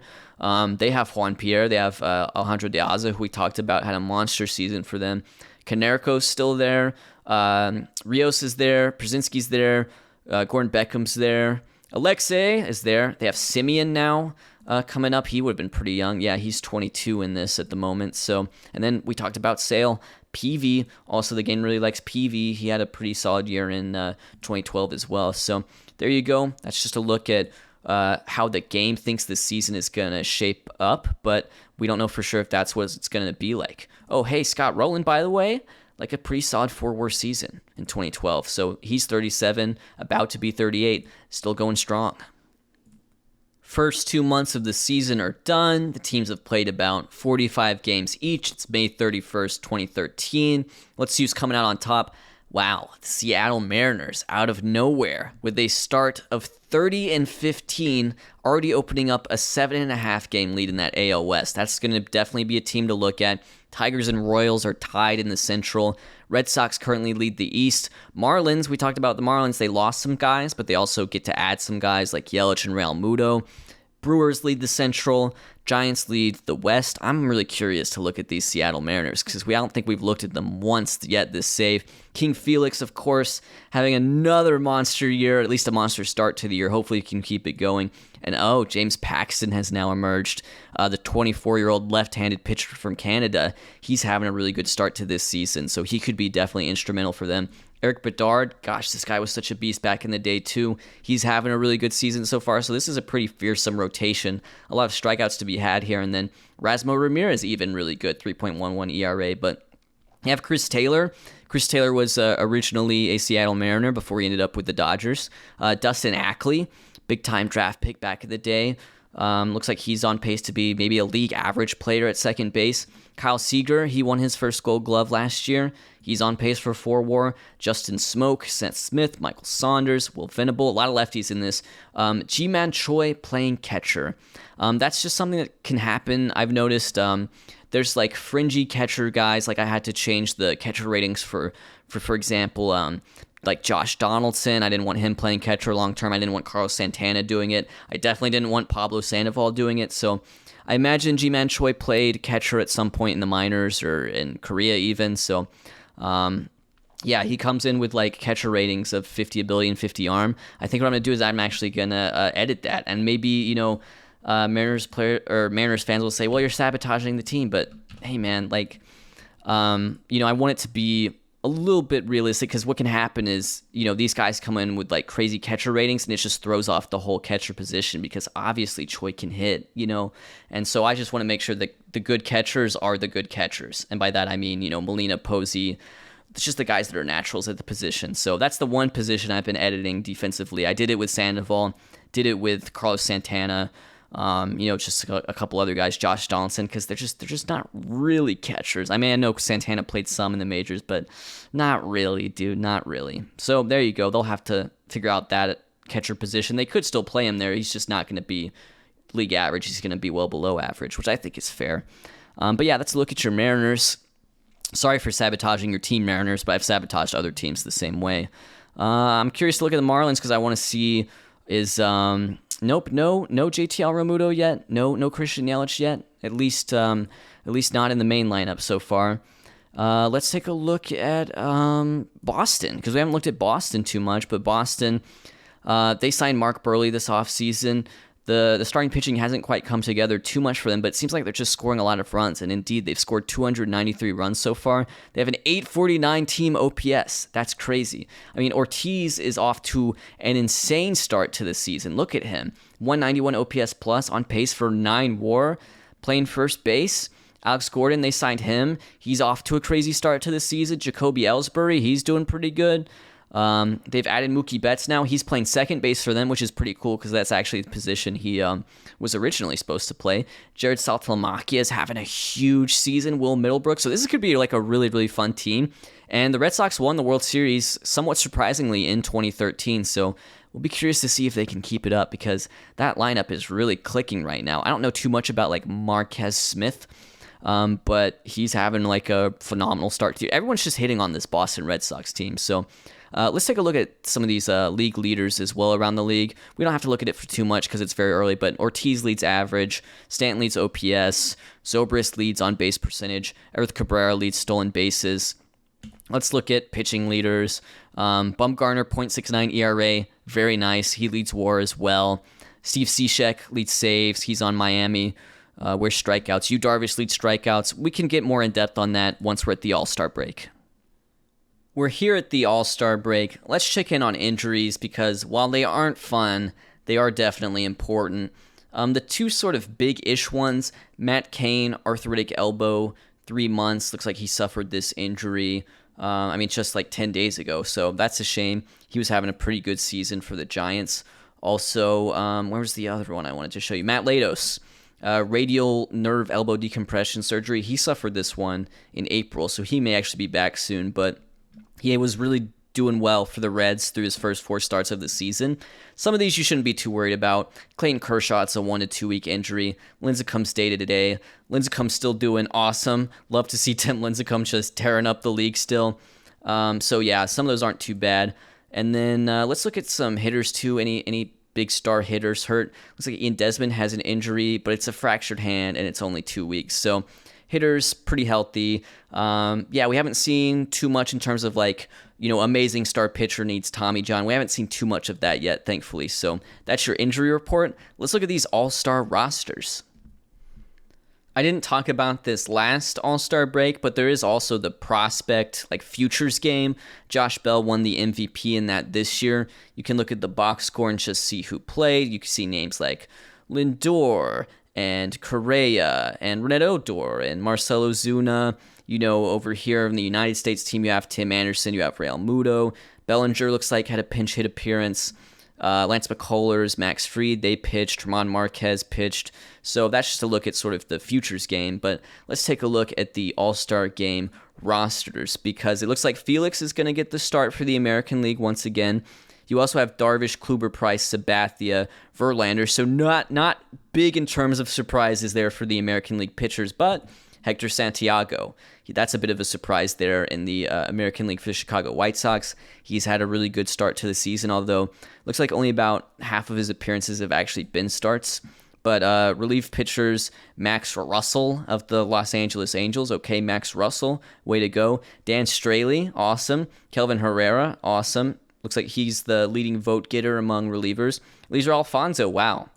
Lizer Alfonso has sort of parlayed that World Series MVP into an All-Star appearance just the next summer, so good for him. Pujols is an All-Star. That's pretty fun. Way to go, Albert Pujols. Looks like he's having a pretty good year for the Angels. Once again, his contract is not quite the albatross it was in real life, so it'll be interesting to see how his career ends up. How many more years does he have in the tank? Because I'm not sure if he's going to be playing when he's 40. Eric Hosmer is an all-star. Good for him. Miguel Cabrera, again, having a monster year, hitting 355. Lonnie Chisenhall is an all-star.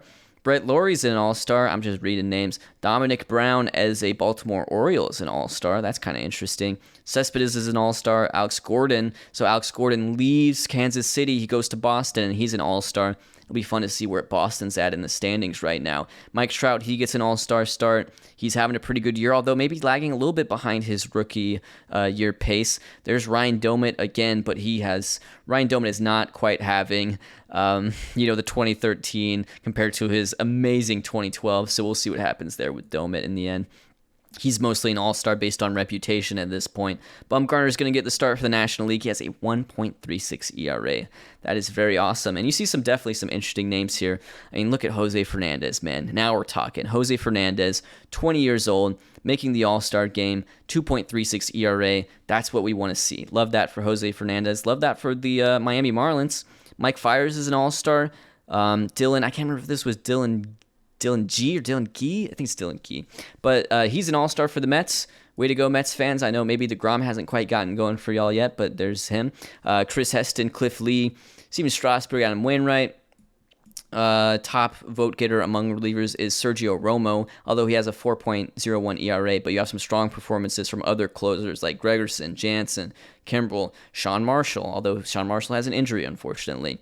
Looks like Posey gets the start at catcher, but some really strong catching performances this year. Again from Lucroy, again from Yadier Molina, so National League catcher is pretty stacked. Joey Votto gets the start. Joey Votto having a monster year. Wow.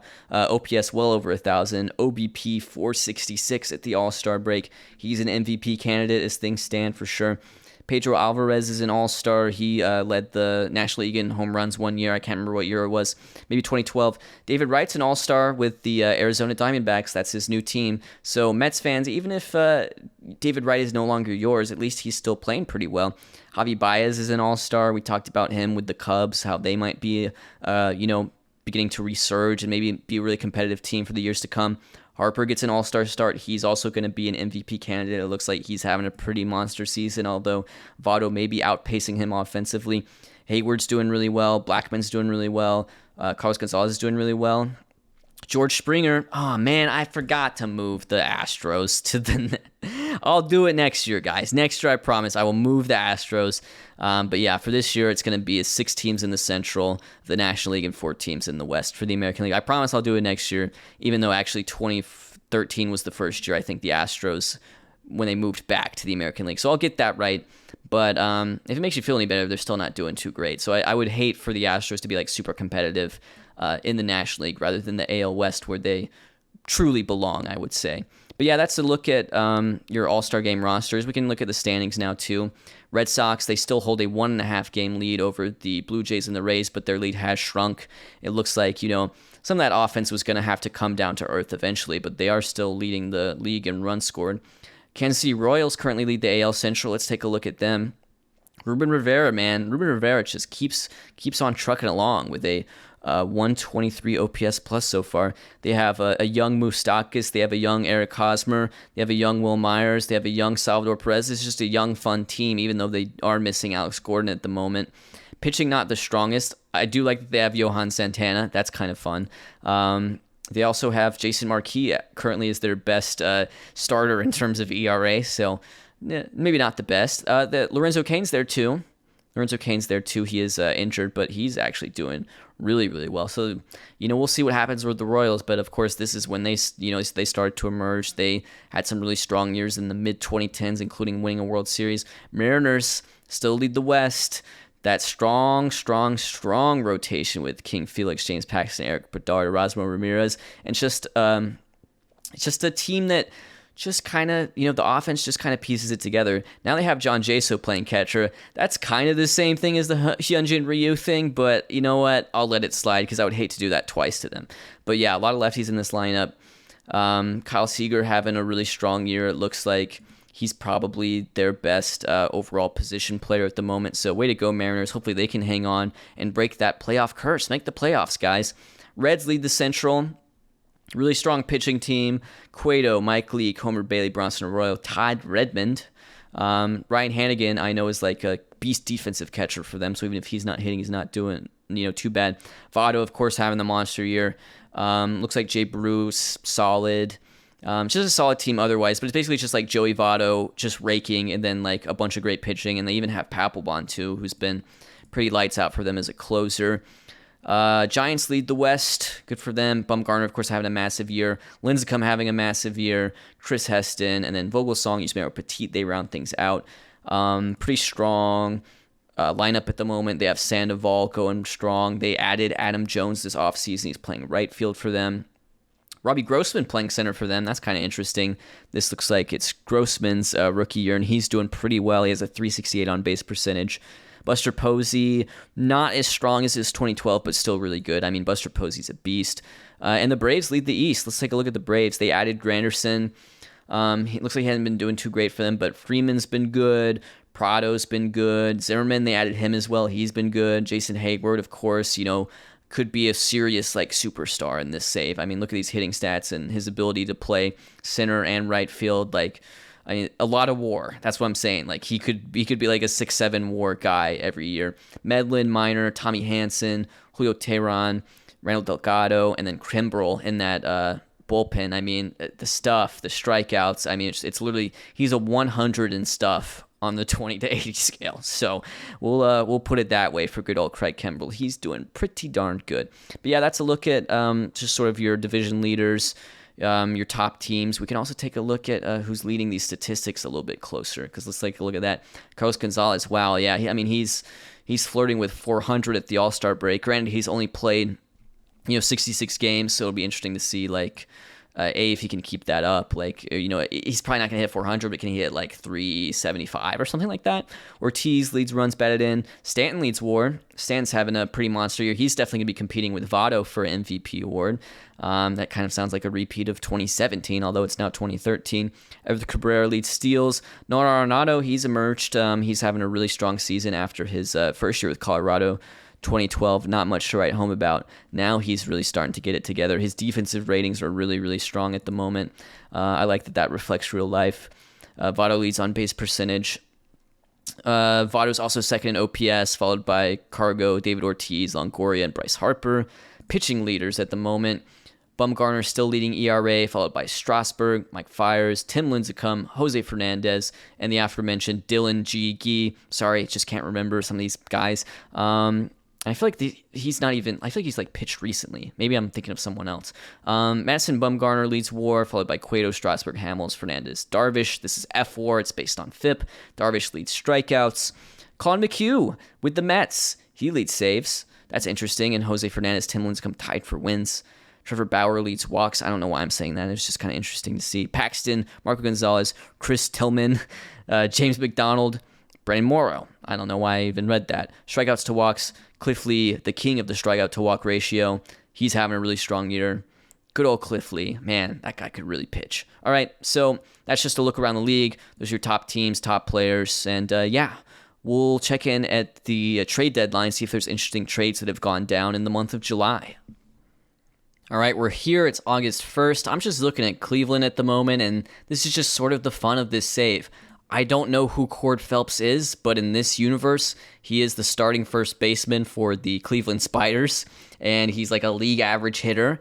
And I don't know who Russ Kanzler is, but I mean, he's a real person. Russ Kanzler is a real person, and in this universe, he's an outfielder for the Cleveland Spiders. So just kind of fun looking at stuff like that. We can just take a look at the stat leaders real fast. We're not gonna dwell on it. This is what it looks like for the hitters at the moment. This is what it looks like for the pitchers at the moment. We can look at the standings real quick too. Haven't seen too much movement there. It looks like Tampa has opened up a lead over Boston. Miami's back on top. I think the Braves were leading last update, but Miami's back on top in the NL East. We can look at Tampa real quick. This is what Tampa looks like. We can look at Miami. We've been looking at Miami some. Hanley's having a big year. Yelich is up. We were definitely paying attention for that. We're looking at Yelich. We're looking at Jose Fernandez. We're also keeping our eye out for Real Muto. We know he's going to be up at some point, although they currently have Austin Barnes in that catcher spot. So this young Marlins team, I think there's a lot of what ifs with, when they had a core of Yelich, when they had Stanton, when they had Real Muto, when they had Jose Fernandez, when they had Marcelo Zuna, they may be able to fulfill some of their potential despite the fact that they lost so much of their pitching this past offseason. So that's that. Let's take a look at some of the interesting trades that have happened now that we're past the trade deadline. All right, still no blockbuster trade, but there have been some interesting ones that caught my eye. This one's actually from February, but it was just interested in me because I noticed Derek Norris involved, and he had some pretty good seasons around this time, was an all-star maybe once or twice, and also because it involved Jerry Blevins. Jerry Blevins now a Pittsburgh Pirate, just for those of you Blevins heads out there trying to keep track of Jerry Blevins. Had a pretty good season for Oakland in 2012, and now he is a Pirate, but that trade's from February. As far as the trade deadline goes, again, we're looking for that blockbuster trade. We're not entirely seeing it, but there was an interesting one because Colton Wong got traded again. So Colton Wong, for those of you keeping track at home, is now a Baltimore Oriole. In return, the Tampa Bay Rays got Darren O'Day, so they do add a pretty great reliever to the mix right there. So it'll be interesting to see how can Darren O'Day help them down the stretch. And this one's really funny. Mariano Rivera is a Diamondback. I'm just letting you guys. I know what you're saying. The Diamondbacks are just collecting all the franchise legends. They're like, we're gonna get David Wright, we're gonna get Mariano Rivera, we're just gonna get everybody, dude. We're getting Mike Trout after this. So interesting strategy. But yeah, Mariano Rivera still pitching in 2013. By the way, had a pretty good 2012. 2013 not so great. I mean, he's 40. He's almost 44. So I think he was retired after 2012, if I remember correctly. But yeah, that's Mariano Rivera. He is a Arizona Diamondback. Sorry, Yankees fans, but also, like that's kind of funny. All right, final day of the regular season, and Seattle, they did it. They won the AL West easily. 96 wins so far. They could add a 97th today if they would like to, but the Seattle Mariners are AL West champions. They are back in the playoffs for the first time since 2001, so that's huge. That's huge for this alternate history. The Seattle Mariners are a playoff team. It'll be fun to look at them. The Spiders have won the Central. So the Cleveland Spiders win the AL Central, and the Rays take the AL East. Looks like the East of the National League will be won by the Washington Nationals, so we got to take a look at them. Marlins fell off, sadly, so Braves grab a wild card. Reds win the Central. Diamondbacks win the West, with San Francisco adding a wild card as well. So as far as this AL wild card, that's the last thing to be decided. The Athletics, Tigers, and Blue Jays are in contention for it. There is potential for game 163 tiebreaker stuff. So let's just simulate through this day and see what happens. Okay, so it looks like the Blue Jays lost. Tigers and A's won, so it was pretty simple. Those are the teams that advanced to the playoffs. Sorry, Blue Jays fans. Better luck next year. Let's take a look at some of these division-winning teams, because we can look at the Spiders. Justin Masterson, Corey Kluber, Josh Tomlin, some of their top starters. They have a fourth somewhere that they'll add for that playoff rotation. Shin-Soo Choo is in that lineup. Freddie Guzman, remember he led in stolen bases in 2012. He's their leadoff hitter. Carlos Santana, he had a pretty solid year, 115 OPS plus. This is just a fairly balanced team. Michael Brantley was a player that the simulation really liked. He's 26 now. He had a solid year. Yeah, I'm not just completely blown away, but they just appear to be like a very decent team, and they are the best team in the Central by wins. Tigers also advance on a wild card, so that's good for them too. We can look at the league leaders later. Rays advance. They win the East. Let's see. Let's talk about these Diamondbacks, because San Francisco was leading for a lot of the year, but the Diamondbacks, they came through, no doubt about it.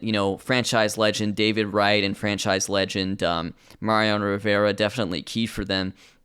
But yeah, really, really good rotation. I'm sorry, not rotation. Really good lineup. A lot of hitting for average here. I see Eaton, Gerardo Parra, David Wright, Aaron Hill, Paul Goldschmidt, Justin Upton.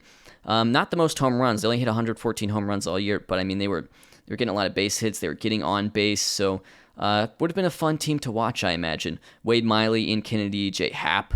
I imagine Bauer was probably in the rotation. Yeah, he'll get added to that rotation. Sometimes it gets weird at the end of the season, because it's Bauer's not going to start this year, so we'll put him here. But yeah, when the playoffs start, he'll be in the playoff rotation. This David Hernandez guy has done really well for them in back-to-back seasons as their closer. So this should be a fun team. Giants did get a wild card spot as well. Let's take a look at those Washington Nationals. Those are your NL East champions.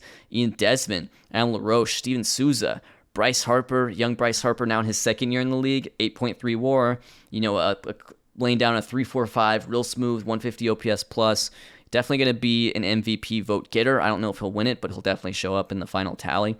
Anthony Rendon, in his first full season, puts together a solid 3-WAR campaign. It wasn't always pretty, but he's got a lot of potential to grow. He's still only 23. He could very well still turn into one of the league's top players. You see Strasburg, Gio Gonzalez, Anibal Sanchez sort of headlining that. Tyler Clippard, really strong for them. Coming out of the bullpen, this is a good team. They won the pennant in 2012, I believe, so maybe they'll win the World Series this year. But yeah, that's just a look at some of your top teams. We can look at the Reds too. They won. I don't know who Connor Crumblis is, but way to go, Connor Crumblis. You're a division champion. Votto, monster year. Good for him. Love that guy.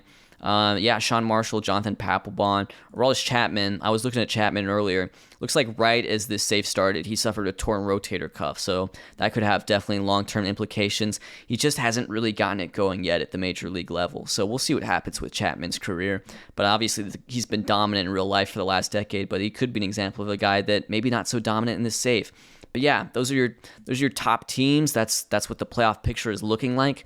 We can also take a look at the end of season, like who led in all the categories. Carlos Gonzalez, he hit 345. Remember, he was flirting with 400 at the All-Star break. So, but he had kind of a smaller sample size. Like he was like barely qualified anyways, and he's playing in Coors. Miguel Cabrera second, Joey Votto third. Evan Longoria leads home runs. I'm a little bit surprised by that. I don't think of him as like a pure power hitter necessarily, but he hits 46 home runs. He's going to be an MVP candidate in that American League, especially with the Rays doing pretty well.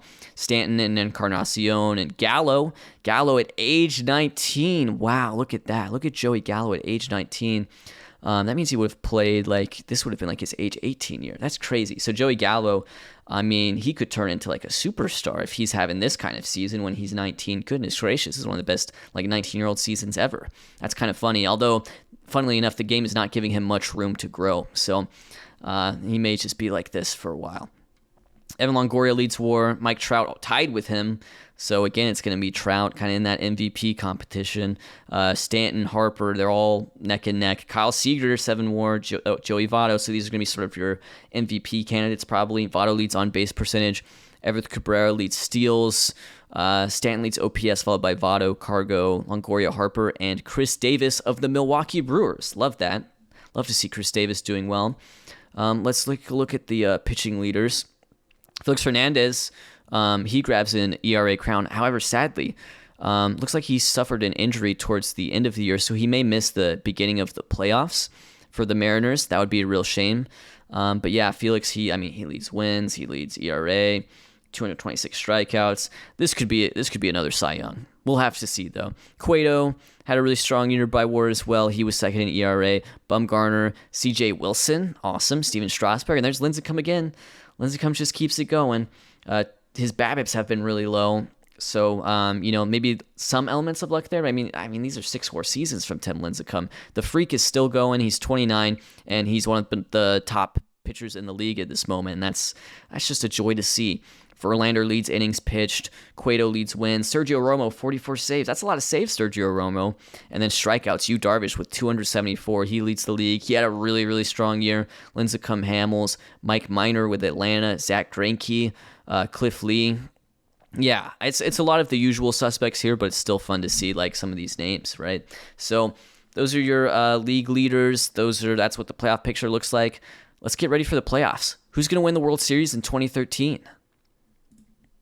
All right, it's time for the playoffs, starting with that wild card round. It's going to be the Tigers and the A's in the AL. It's going to be the Braves and the Giants in the NL. Let's see who can come out on top on these wild card games. The Giants will advance with a wild card win over the Atlanta Braves. They advance to the division series versus the Diamondbacks. In the American League, it's the A's. Let's take a look at the A's. They've advanced to the division series. This is a fun team, kind of balanced. It looks like pitching is definitely their strength. They only allowed 623 runs all year, and it may just be based on their bullpen. They have maybe the best bullpen in the league going at the moment. Look at Ryan Cook, really strong year from him. Craig Breslow, awesome. But yeah, Brian Morris, 3.36 ERA. Justin Freeman, my brother Justin Freeman, with a 2.17 ERA. And then, Tommy Malone. Barry Zito still going strong at age 35. AJ Griffin is up. Brad Peacock But then you got some Coco Crisp, Addison Russell, Josh Reddick, Josh Donaldson. A really good follow-up for Josh Donaldson. Very, very similar numbers to his rookie year, which was already brilliant. Yoenis Cespedes is there. Shane Peterson. Chris Carter, awesome. Chris Carter hit 25 home runs. I'm a little bit surprised he didn't hit more than that. Jamil Weeks, we saw him win a Gold Glove Award. They have Kurt Suzuki. Kind of an interesting team, ragtag group. Very Oakland AZ, but you know what? They're through. And they'll face their division rival Mariners. So here we go. Here's your division series. Let's see what's going on. Quick 2-0 leads for Arizona and Cincinnati. And then it's a 2-0 lead for the Mariners as well, whereas Cleveland and Tampa, they're tied. All right, San Francisco and Washington, they come back and they do win. But Arizona is the first team to advance. Arizona is going to the NLCS. And now the Mariners and the Spiders have both advanced. So we're going to have Diamondbacks, Mariners, Spiders. These are not the typical teams you would expect to see in a championship series, but it's going to be fun. Can we get the Reds in the mix just to make it really kooky? Nah, it's going to be the Nationals. Okay, that's a little bit more boring, but let's get to know these teams just a little bit more now that they're there, because here's your Diamondbacks team. We talked about them, but it's fun. David Wright, pretty solid year for him. I mean, a 6-WAR season because his defense was so darn good, apparently. I like that they have Brendan Ryan, just a glove guy, you know. Wade Miley looks like had a really strong year for them. AJ Pollock's hurt. That kind of stinks, but they do have Paul Goldschmidt. They do have Justin Upton. It's just kind of a fun middle of the lineup. Mariners, we talked about them. Just keep on trucking. Felix is day-to-day for 1 week. I imagine he'll pitch. We'll see. They do have Paxton and Bedard, so they're still pretty good at pitching. And yeah, Seager definitely the star hitter for this team. I mean, 7.2 WAR. He's going to get MVP votes. I don't think he's going to win, but he's going to get MVP votes for sure. Cleveland Spiders, Masterson, Kluber, Josh Tomlin, Zach McAllister. Interesting. Jose Ramirez making his big league debut this year. Puts up a not so great season, but I mean, that's kind of how it was like for him in real life. It took him a little bit to get going. Michael Brantley had a good year for them. Lonnie Chisenhall had a really good year. Shin-Soo Choo, it looks like, had a solid year. Jason Kipnis, wow, Jason Kipnis hit 300 out of 5-4 season, so that's fun to see. Chris Perez is the name of their closer. And we can look at Diamondbacks a little bit. Well, you looked at Diamondbacks already. Let's look at Nationals, too. Roger Bernardina, we're talking about Roger Bernardina. But yeah, Harper is definitely the star of the show here, MVP candidate. Tyler Clippard, really good rotation. Strasburg, Gonzalez, Sanchez, Zimmerman. Would not be surprised to see the Washington Nationals win this. But let's see. Championship Series time. Ooh, and it's a quick lead for Arizona and a quick lead for Cleveland. Could they be destined to face each other? Washington ties it back up. Mariners get a game right there. Mariners have tied it back up, whereas Arizona takes a 3-2 lead on Washington. Okay, here we go. Mariners, wow. Cleveland started up 2-0 in this one, and then Mariners rallied back. They win 3 in a row. Who's going to advance to the World Series? Diamondbacks advance. They're going to the World Series. 2013, they will be joined by the Mariners. Wow. Amazing alternate history here. We have the Mariners versus the Diamondbacks in a World Series in 2013. Just our second year of the simulation. Awesome. Let's see how that goes. Okay, game 1, that goes to the Diamondbacks. Game 2 to the Mariners, so they're split. Game 3, Diamondbacks. Game 4, Diamondbacks. Ooh, Diamondbacks up 3-1. They have a chance to win it. Ooh, Mariners rally back. Okay, the series is going. They have a travel day, and now last 2 games here. Diamondbacks up 3-2 on the Mariners. What's going to happen? Will there be a Game 7? Yes, there will be a Game 7. The Mariners have won 2 in a row. They've rallied back from a 3-1 deficit. They rallied back from 2-0 versus Cleveland, and here we are. Game 7 of the 2013 World Series. Your World Series champion for 2013 is the Seattle Mariners. They come back. They did it. The Seattle Mariners are the World Series champions in 2013. So that's awesome. 2012, Rays get their first World Series. 2013, your champions are the Seattle Mariners. Way to go, guys. That is so awesome. Let's take a look at just sort of how this series shaped up, because looks like it was an 11-9 Game 7. Wow, just a huge game. Some of the big moments. Seth Smith hit a 2-run double versus Ian Kennedy in the 6th. Yeah, it looks like they just had a rally in the top of the sixth that was really big. And then, wow, okay, this game goes to the 10th inning, and then Seattle scores 5 in the 10th inning, including a big double from Will Venable. But then the Diamondbacks rally back, and they score 3, so they definitely still make it interesting at the end. But yeah, your winning pitcher in Game 7 of the World Series is Charlie Furbush. So that is just incredible to see. And your World Series MVP, oh, interestingly enough, they give it to Chooch. Chooch was not on the winning team. Chooch was on the Arizona Diamondbacks, but he's going to win the World Series MVP anyways. Some big World Series performances, at least on Seattle's side. Looks like, just trying to see here, Dylan Unsworth, well, I mean, he had an L, but Charlie Furbush got a couple wins. This was a really high-scoring series. Who is, like, doing a great job on offense? Just trying to look and see here. Michael Saunders had a pretty strong series. Over here, looks like, yeah, I mean, I can kind of see why Chooch won it, to be honest with you. I mean, his OPS was like 1,400 or something like that. So I respect that, even though he was not on the winning team. Wade Miley looks like was pretty good, although he did take a L. But yeah, that's your World Series. That is the Seattle Mariners winning a World Series. Wow, amazing. So let's move on to the offseason. All right, we're here for the offseason, which means we're here for that first-year player draft. There's going to be new talent fed into the minor leagues and eventually the major leagues, and it's going to be interesting to see who is in this draft. Now, this draft is actually taking place in the middle of awards season, so what I'll do is I'll do the draft first, and then we'll take a look at the awards once we're through November 23rd, and we can see like who won Cy Young and who won MVP. So we're going to do the first-year player draft first. I want to just go ahead and check and see, like, what's the draft order looking like? Looks like the Baltimore Orioles get the first pick. They had the worst record in the 2013 season, followed by the Astros, the White Sox, the Twins, and the Mets. That'll be interesting to see. The Washington Nationals, they do have a comp pick, and the Blue Jays, they also have a comp pick, so that's kind of fun for them. They get 2 picks, but it was just important to me that nobody, like, loses picks, if that makes sense. So the reason why the Nationals and the Blue Jays have compensation picks, for example, is that they did not sign whoever it is they drafted in the 2012 draft. So everyone still ends up getting the same amount of draft picks, if that makes sense. It just so happens that because they didn't make the signings, the Blue Jays will get 2 this year, and the Nationals will get 2 this year. But no one loses them because, honestly, draft picks are too valuable in this. And one reason they're so valuable is just because the players are so good.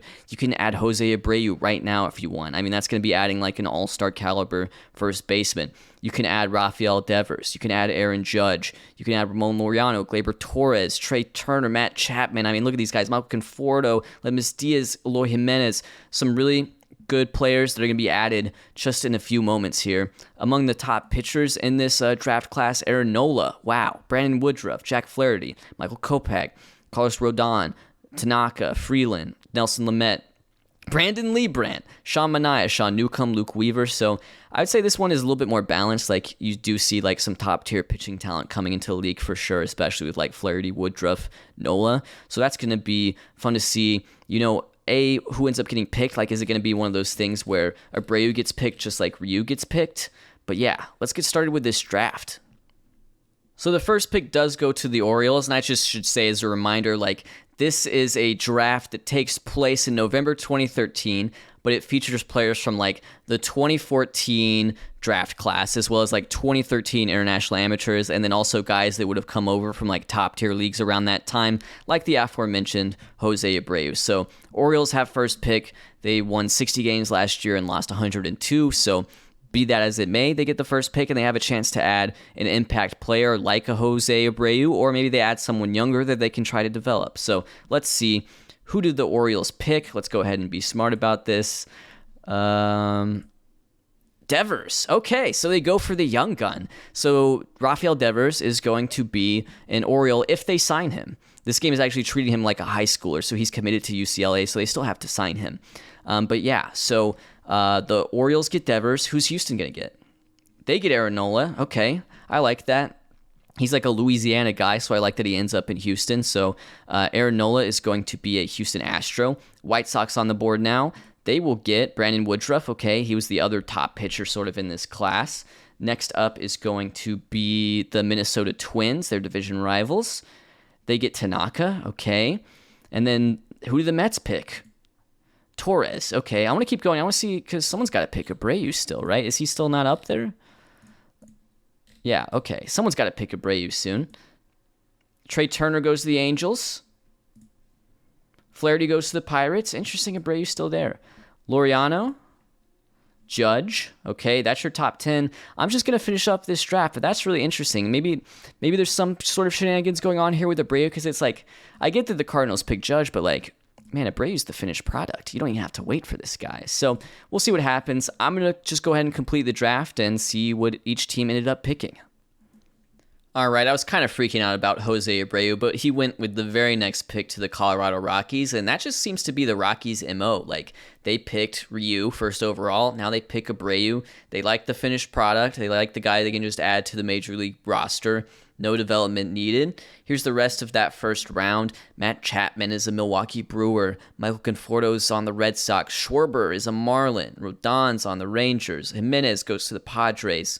Some interesting names for sure. Alex Verdugo is an Athletic. Kyle Freeland, Cincinnati Reds. It's also fun to see some names that maybe aren't that familiar. Like, so the Washington Nationals, they had 2 picks in this. They picked Dario Agrazal. I know who that is, but Frank Duncan, I couldn't tell you a thing about Frank Duncan, but he's a first-round pick in this universe.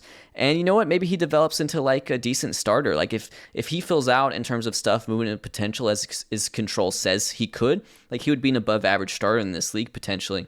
Here's your second round. Some interesting names. J.D. Davis is a Cardinal. Ryan Yarbrough is a Pirate. John Means is an Astro. Eddie Alvarez, Olympics legend, is a Padre. That's actually very relevant with the Winter Olympics right now. Ozzy Albies, he's an Oakland Athletic. Third round, any interesting names? Mitch Keller's a Pirate. Well, that's actually just appropriate, to be honest. Diego Castillo is on the Red Sox. Alex Jackson, I don't know why I said that. He's on the Reds. They also have Greg Allen. They had 2 picks in that round. Any other interesting names standing out here? Just looking here. That's your 4th round. Here's your 5th round.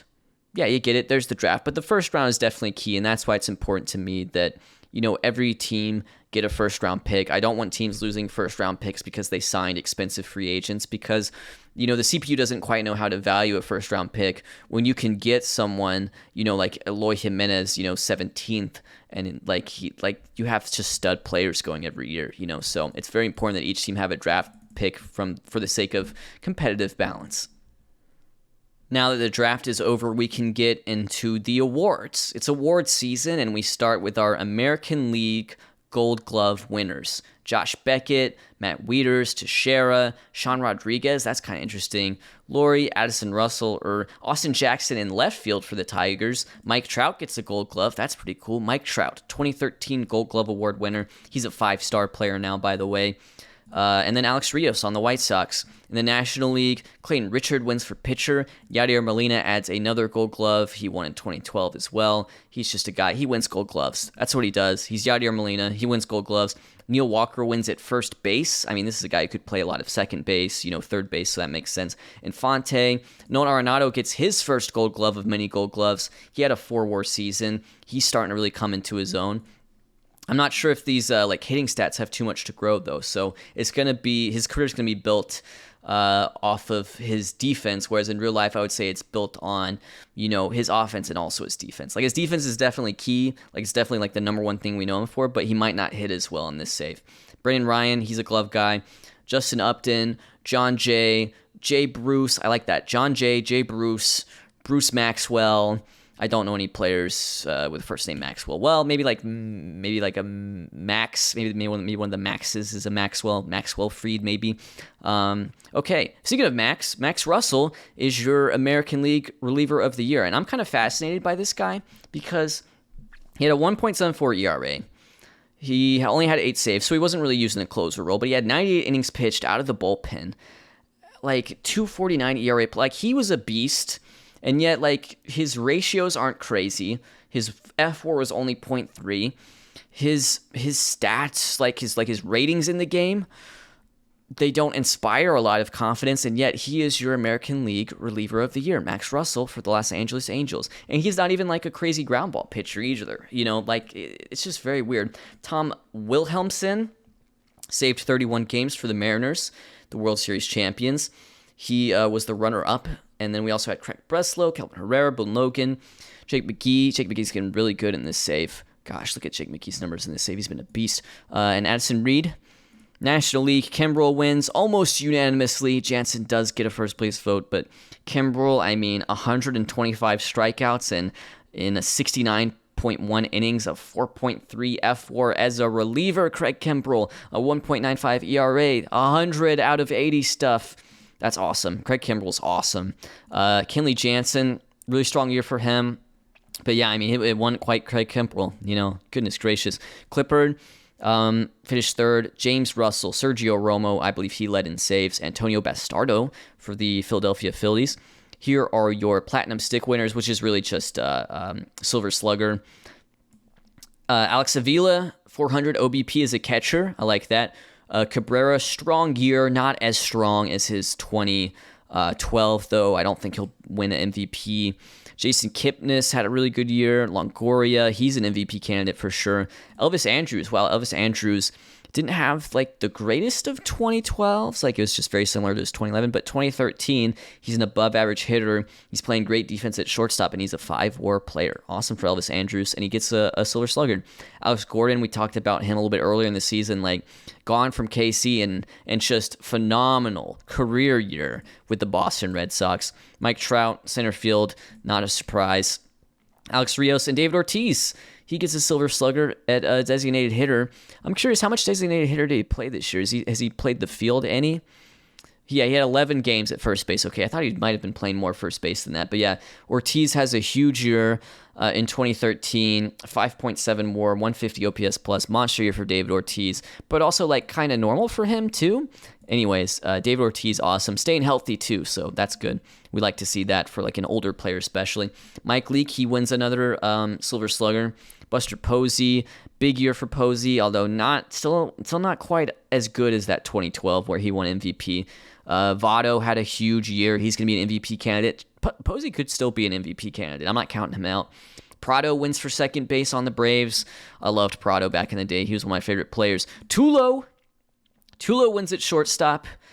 Love Tulo. Would love to see Tulo getting it going. I know the Rockies players, they had a rough start, but they weren't a miserable team this year. They were close to 500. So I think, even though these neutral stat ratings hurt them at first, I think after a couple years, it's not really going to matter at all. Hanley won for third base on the Marlins. This Marlins team is, it's just kind of a fun team. You kind of want to root for them, even though they went 500, because they just have some young, fun players. Hanley's a veteran on that team. Charlie Blackmon wins in center. Bryce Harper wins in left. He could be an MVP winner as well. And then Giancarlo also wins in right field. He leads in home runs again. He hits 44 home runs this time. He's an MVP candidate for sure. AL Rookie of the Year, Addison Russell. Boo, boo, boo. But he does have a really good season in game. Mostly built on his really good defensive metrics, because for him to have those offensive numbers and still put up a 4-WAR season, it's just glove, glove, glove. And I believe he did win Gold Glove. Gene Segura also had a 4-WAR season. I might have given it to Gene Segura, to be honest with you, but he was playing third base. Ali Castillo, a shortstop for the Yankees. Look at that. Here's Ali Castillo. Is he the heir to Derek Jeter?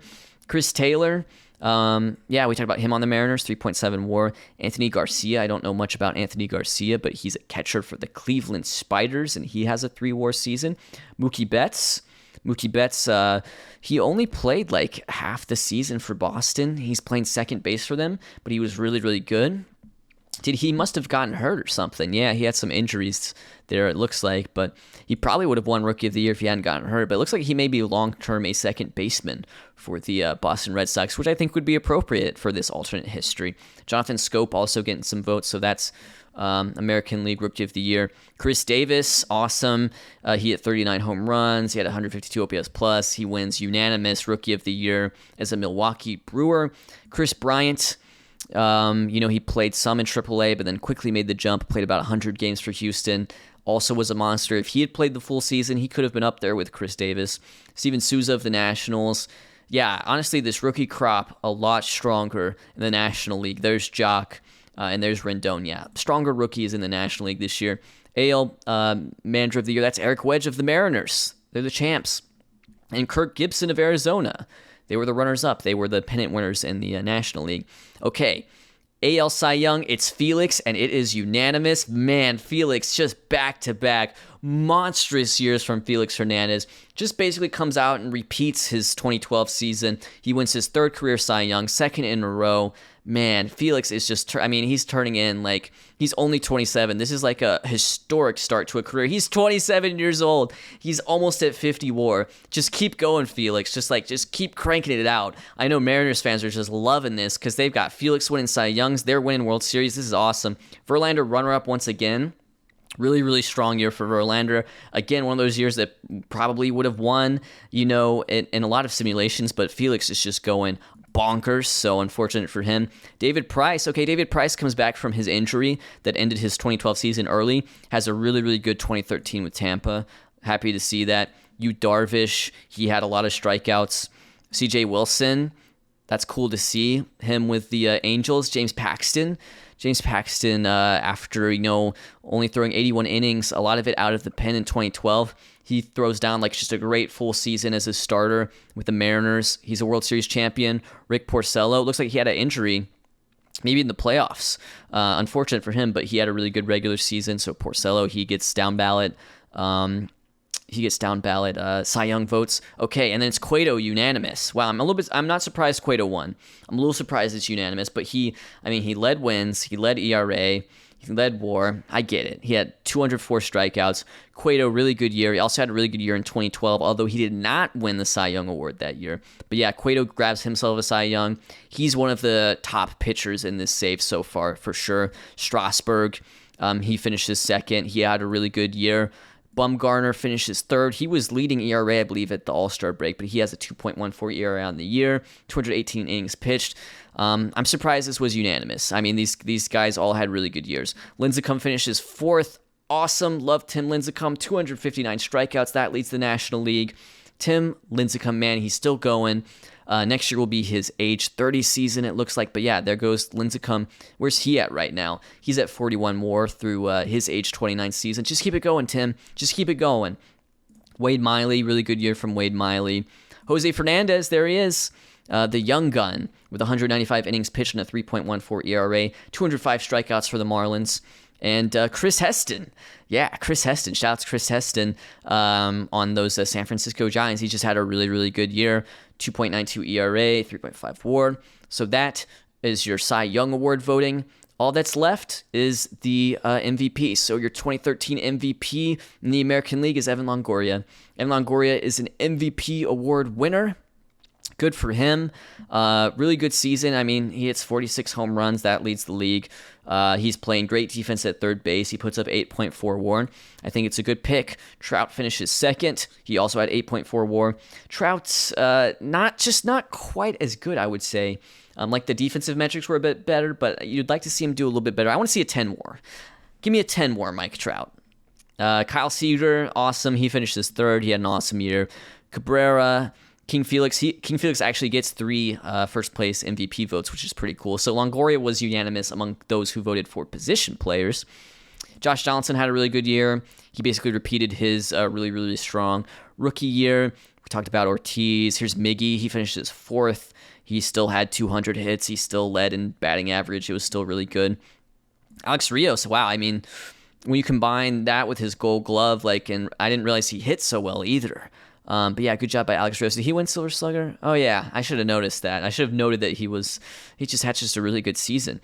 Edwin Encarnacion had a really strong season. He hit 40 home runs for the Blue Jays, who just barely missed the playoffs. Sorry, Blue Jays. Price, Lorenzo Cain. That Royals team is starting to come together and look really interesting, just as they would have been in real life 2014, 2015. Beltre still looking pretty good here. 3.9 WAR season, though not as good as his 2012. Ratings in game, he's maybe fallen off a little bit. He's maybe more of a first baseman going forward. Whereas in real life, he played third base until he was 38. He played a long time. Yu Darvish, Ben Zobrist, Jason Kipnis, Joey Gallo. I know Joey Gallo. It's so weird how he's come up. He's a finished product. He's just turned 20. He's a 4 WAR player. That's kind of interesting. And then in the NL, you probably already read this for spoilers, but Stanton is the MVP by split decision, though, I will say. Cueto got some first place votes, And Harper got 3 first-place votes. Votto got a first-place vote. Posey got a first-place vote. But it's Giancarlo Stanton. I think it's probably the right move. I mean, it was just a monster year for him. 44 home runs, 323 average, 390 on base, 592 slugging, 983 OPS, leads the league, 8.3 WAR. Giancarlo Stanton, just after his 24th birthday, is named the National League MVP. Cueto, big year. Harper, big year. Votto, Posey. Here's Melky. Melky has turned in back-to-back seasons where he hit 340 or better. Wow, incredible for Melky. So that is some crazy stuff right there. Bumgarner, Jason Hayward, we talked about him. He has a 6.6 WAR season, follows that up with a 7 WAR season in 2013 in only 128 games. Like, if he hadn't, it looks like he had some injuries. If he didn't have those, like, he would have definitely been up there in MVP voting. Incredible. Ryan Zimmerman, his teammate on the Braves, has a really good year with the Braves. Chris Davis, Steven Strasburg, Blackmon, he won a Silver Slugger. Lincecum, Hanley, Martin Prado. And there's David Wright, just very, very much at the end, down ballot. 6 WAR season for David Wright, 126 OPS plus as an Arizona Diamondback. Ladies and gentlemen, those are the award winners for 2013. Let's see what free agency has in store for us. Free agency filings are here. Some big names hitting free agency. Joey Votto. The teams interested in him include Cincinnati, San Diego, and the New York Yankees, but Joey Votto is your leading free agent at the moment. Understandable. He's just been an absolute monster so far. So he becomes a free agent. Tim Lincecum becomes a free agent. That's big. He could be, off of the San Francisco Giants. Looks like Atlanta, Colorado, and the Yankees are interested. Robinson Cano's a free agent. I know this face chin does not look a lot like Robinson Cano, all right? We know it. I know it. We can say it. But yeah, Robinson Cano is a free agent. He might be leaving the Yankees. This is when he signed a contract with the Mariners, I believe. Carlos Gomez, Josh Johnson, Giovanni Gallardo, Jacoby Ellsbury, Eliezer Alfonso, Jay Bruce, Dexter Fowler, Sergio Romo. Saltalamacchia had like a really big year for the Boston Red Sox. But yeah, those are some of your top free agents. I would say there's definitely some drop-off, like once you get past these 3 because they're such big names. But I would not sleep on Carlos Gomez, who, he had a 7.4 WAR season in 2012. Did not have a 7.4 WAR season in 2013. He was a much more average player, but still, it wasn't long ago. He was like a top tier player in the save. And then Josh Johnson, the great Josh Johnson, has put together 2 really solid seasons for the Marlins. Man, that Marlins pitching, it's always seems to be in trouble, but they have a really strong core of position players. So those are your top free agents so far. Let's see where they sign. Here's your brand new Hall of Fame class. And with the Hall of Fame, it's been really interesting because it's kind of like, what would the Hall of Fame look like if you had maybe some big Hall voters and no one cared about like character clause or steroids and you just looked at the raw numbers? Like, this is kind of an alternate history of the Hall of Fame. First-year inductees include Greg Maddux, who's nearly unanimous, Tom Glavine, Frank Thomas. Mike Piazza gets in on his second year. Mike Mussina and Rafael Palmeiro, Jeff Bagwell, those guys are incredibly close. They'll probably all get in next year. And then, big jump for like Biggio and Walker, so they're on a pretty good pace. McGuire, Martinez, David Wells, interestingly enough, gets 26% of the vote. Bernie Williams, Tim Raines, I'm worried about him. Jeff Kent, Barry Larkin, Kenny Rogers, Fred McGriff, those are some of your vote getters. Hey, at least Kenny Lofton doesn't fall off. Kenny Lofton fell off in real life, and it's one of the greatest tragedies of all of Hall of Fame voting. So hopefully he'll at least stick around for 10 years, and hopefully he'll get in. All right, a couple interesting trades have gone through here. We have a trade here that went through in December between the Mets and the Diamondbacks. The Mets sent Jonathan Neese, or I should say John Neese, to Arizona. He'd been a really solid starting pitcher for them. He'd been delivering, 200 inning seasons, keeping that ERA under 4, ERA plus, above average. So he'd been a really solid pitcher for them. But in return, they're going to get A.J. Pollock, which is pretty interesting. Like, he's definitely an interesting piece to add to a deal. Underperformed for Arizona at the major league level in 2013, but still definitely potential to be a real contributor. And also they get Patrick Corbin, who's been utilized mostly as a reliever at the major league level, and yet also has a lot of potential as a starting pitcher. So I think that's going to be a really interesting trade. Can Patrick Corbin make it as a starting pitcher in this league? I think he has the potential to do so. So really interesting trade for the Mets there in particular, but the Diamondbacks also get a pretty solid starting pitcher out of that deal. The other interesting trade that caught my eye is this trade between the Spiders and the Twins. Cleveland sends Chad Green. I don't know too much about Mike Reeves, but they send Chad Green to Minnesota. So Chad Green, another one of those guys, fringy. Like, is he going to be a reliever? Or does he have potential as a starter still? But Chad Green goes to the Minnesota Twins in return for Denard Span. And Denard Span was a 3-WAR player in just 106 games, so that's a pretty big get for Cleveland there to get a really solid center fielder in Denard Span, and they also get $5 million in cash, so that kind of helps balance the books. So those are the two interesting trades from this offseason so far, and right now, as of January 22nd, 2014, pretty much all the top free agents have signed, so let's take a look and see who got them. Oh, take a look at this, Yankee fans. Robinson Cano is going to join the Boston Red Sox. Robinson Cano, now age 31, joining the Boston Red Sox on a 4-year deal. The game rates him as a 5-star player. He has some really nice hitting stats for a second baseman. And overall, he's been like a 4 to 5 WAR, like 130 OPS plus guy. And if he can continue to be that for the Red Sox as he ages, into his mid-30s, that would be a pretty good deal for them. But don't sweat it, because guess what? You got Joey Votto. Joey Votto is joining the New York Yankees, the on-base percentage king himself, the Canadian sensation.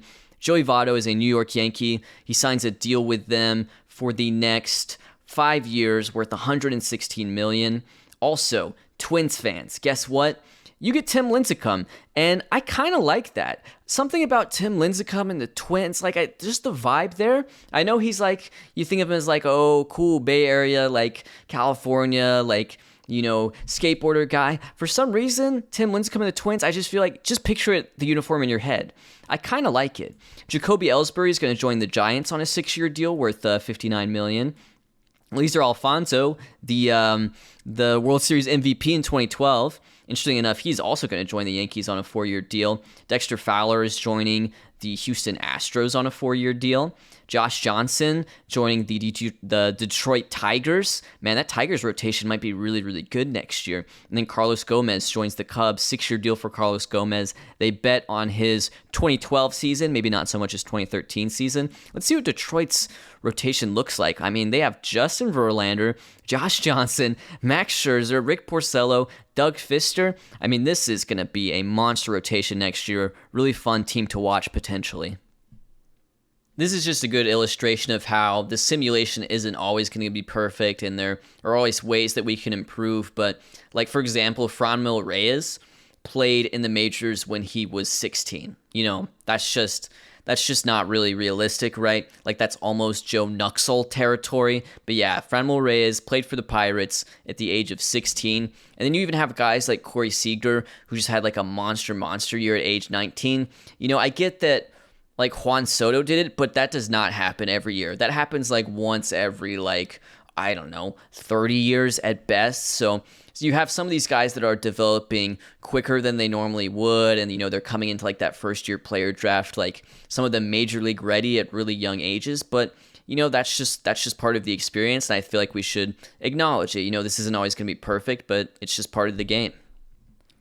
All right, we're here at spring training, so I figure I can go take a look at the off-season summary by team, look at who's adding WAR, look at who's losing WAR. And I should say overall for the league, this is going to be negative, because players retire, and not everyone's signed. There's still a lot of free agents out there, still a lot of minor league free agents out there. So for the most part, the league is negative at the moment, but of course, with WAR, it's like a zero-sum thing. So not to worry if your team is like, oh my gosh, we're losing 2 WAR, we're getting worse. You're probably not getting worse. But anyways, teams that are definitely adding WAR, the Arizona Diamondbacks. They add Elvis Andrus via trade. We've got to check that out. We've got to check out adding Jeff Samardzija via trade as well. John Neese, we talked about that trade. They also add Jim Johnson. So they're just trading. They're trading a lot, and they signed Colby Lewis. They lose Brad Ziegler. They lose David Ross. They traded Corbin and Pollock. But how did they end up with Elvis Andrus? What's that trade look like? And this was a trade just done today, it looks like. So they traded away Anthony Mio. It looks like he could be an average starting pitcher. And then Evan Marzilli. I mean, I think that's a pretty good deal. Looks like only 1 year left on the deal for Andrus, so they may only potentially have him for this season. But the Diamondbacks are going all in. They won 92 games last year, and they're getting better. They also add Samardzija with the trade with the Cubs. They give up Kendall Graveman, who again has potential to be maybe a league average starter, maybe a back-end starter. Chris Owings. These are two guys rated actually as top 100 prospects by the game, so that's kind of interesting. And then Evan Marshall. So, I mean, they're giving up prospects, but, they're getting major league talent in return, and they may be gearing up for like a big playoff push, World Series push. Like, it'll be an interesting team to follow this year for sure. Cleveland Spiders are adding guys. They add Denard Span. I haven't talked about R.A. Dickey because I noticed in 2012, like, basically he got hurt and missed the entire 2012 season, and so I kind of lost track of him. But he had a really, really good 2013, and then with the Mets, and then the Cleveland Spiders traded for him. So he is now a Cleveland Spider for what will be his age 39 season. So that's fun to see from R.A. Dickey for sure. The Spiders also... they took some L's, like Freddie Guzman left, Cord Phelps left. Oh my gosh, he's a legend too. But yeah, it's like, they're holding it together. They're a pretty strong team. And we should also take a look at the New York Yankees. They add Ward, they add Votto, they add Alfonso, who just had a really big year for the Tampa Bay Rays. Wow, I mean, he was like an all-star last year too. They add Ricky Weeks. They lose Cano. Phil Hughes, I think, is still a free agent, so they could re-sign him back if they want to. They lose Adam Dunn. That's kind of interesting. Adam Dunn, it looks like, had a lot of like pinch hit type appearances for them, but he had a 142 OPS plus and 158 plate appearances for the Yankees last year. So they lose him. Sean Markham, AJ Burnett, they're gone. As far as the teams that have lost the most talent, one of those teams is the Reds. The Reds have added Kendrys Morales via free agency, but of course they lose Votto. They also lose Jay Bruce to Seattle, and Scott Rowland retires. So that's the end of Rowland's career. Hopefully a Hall of Fame career for him. Red Sox, I'm surprised to see because they signed Cano, but they also lose Ellsbury, Saltalamacchia, and Mark Burley to free agency. And it looks like Mark Burley had a 2.5 WAR season. They traded Will Middlebrooks, and they lost Colby Lewis to free agency. This Will Middlebrooks trade, in return, they received Kevin Kiermaier. So that's interesting. Kiermaier's still a prospect, but that could be, if his defense develops to anything like it is in real life, I mean, that could be a pretty good trade for Boston still, even though, the game is going to say they're losing WAR. They're maybe actually gaining in the long term. Ji-Man Choi, traded for by the Brewers, but they lose Chris Young, they lose Giovanni Gallardo, they lose Carlos Gomez, they lose Glenn Perkins, Ricky Weeks. So these are the teams that, have lost some talent over the offseason, but some have gained as well, like the Diamondbacks, Spiders, and Yankees.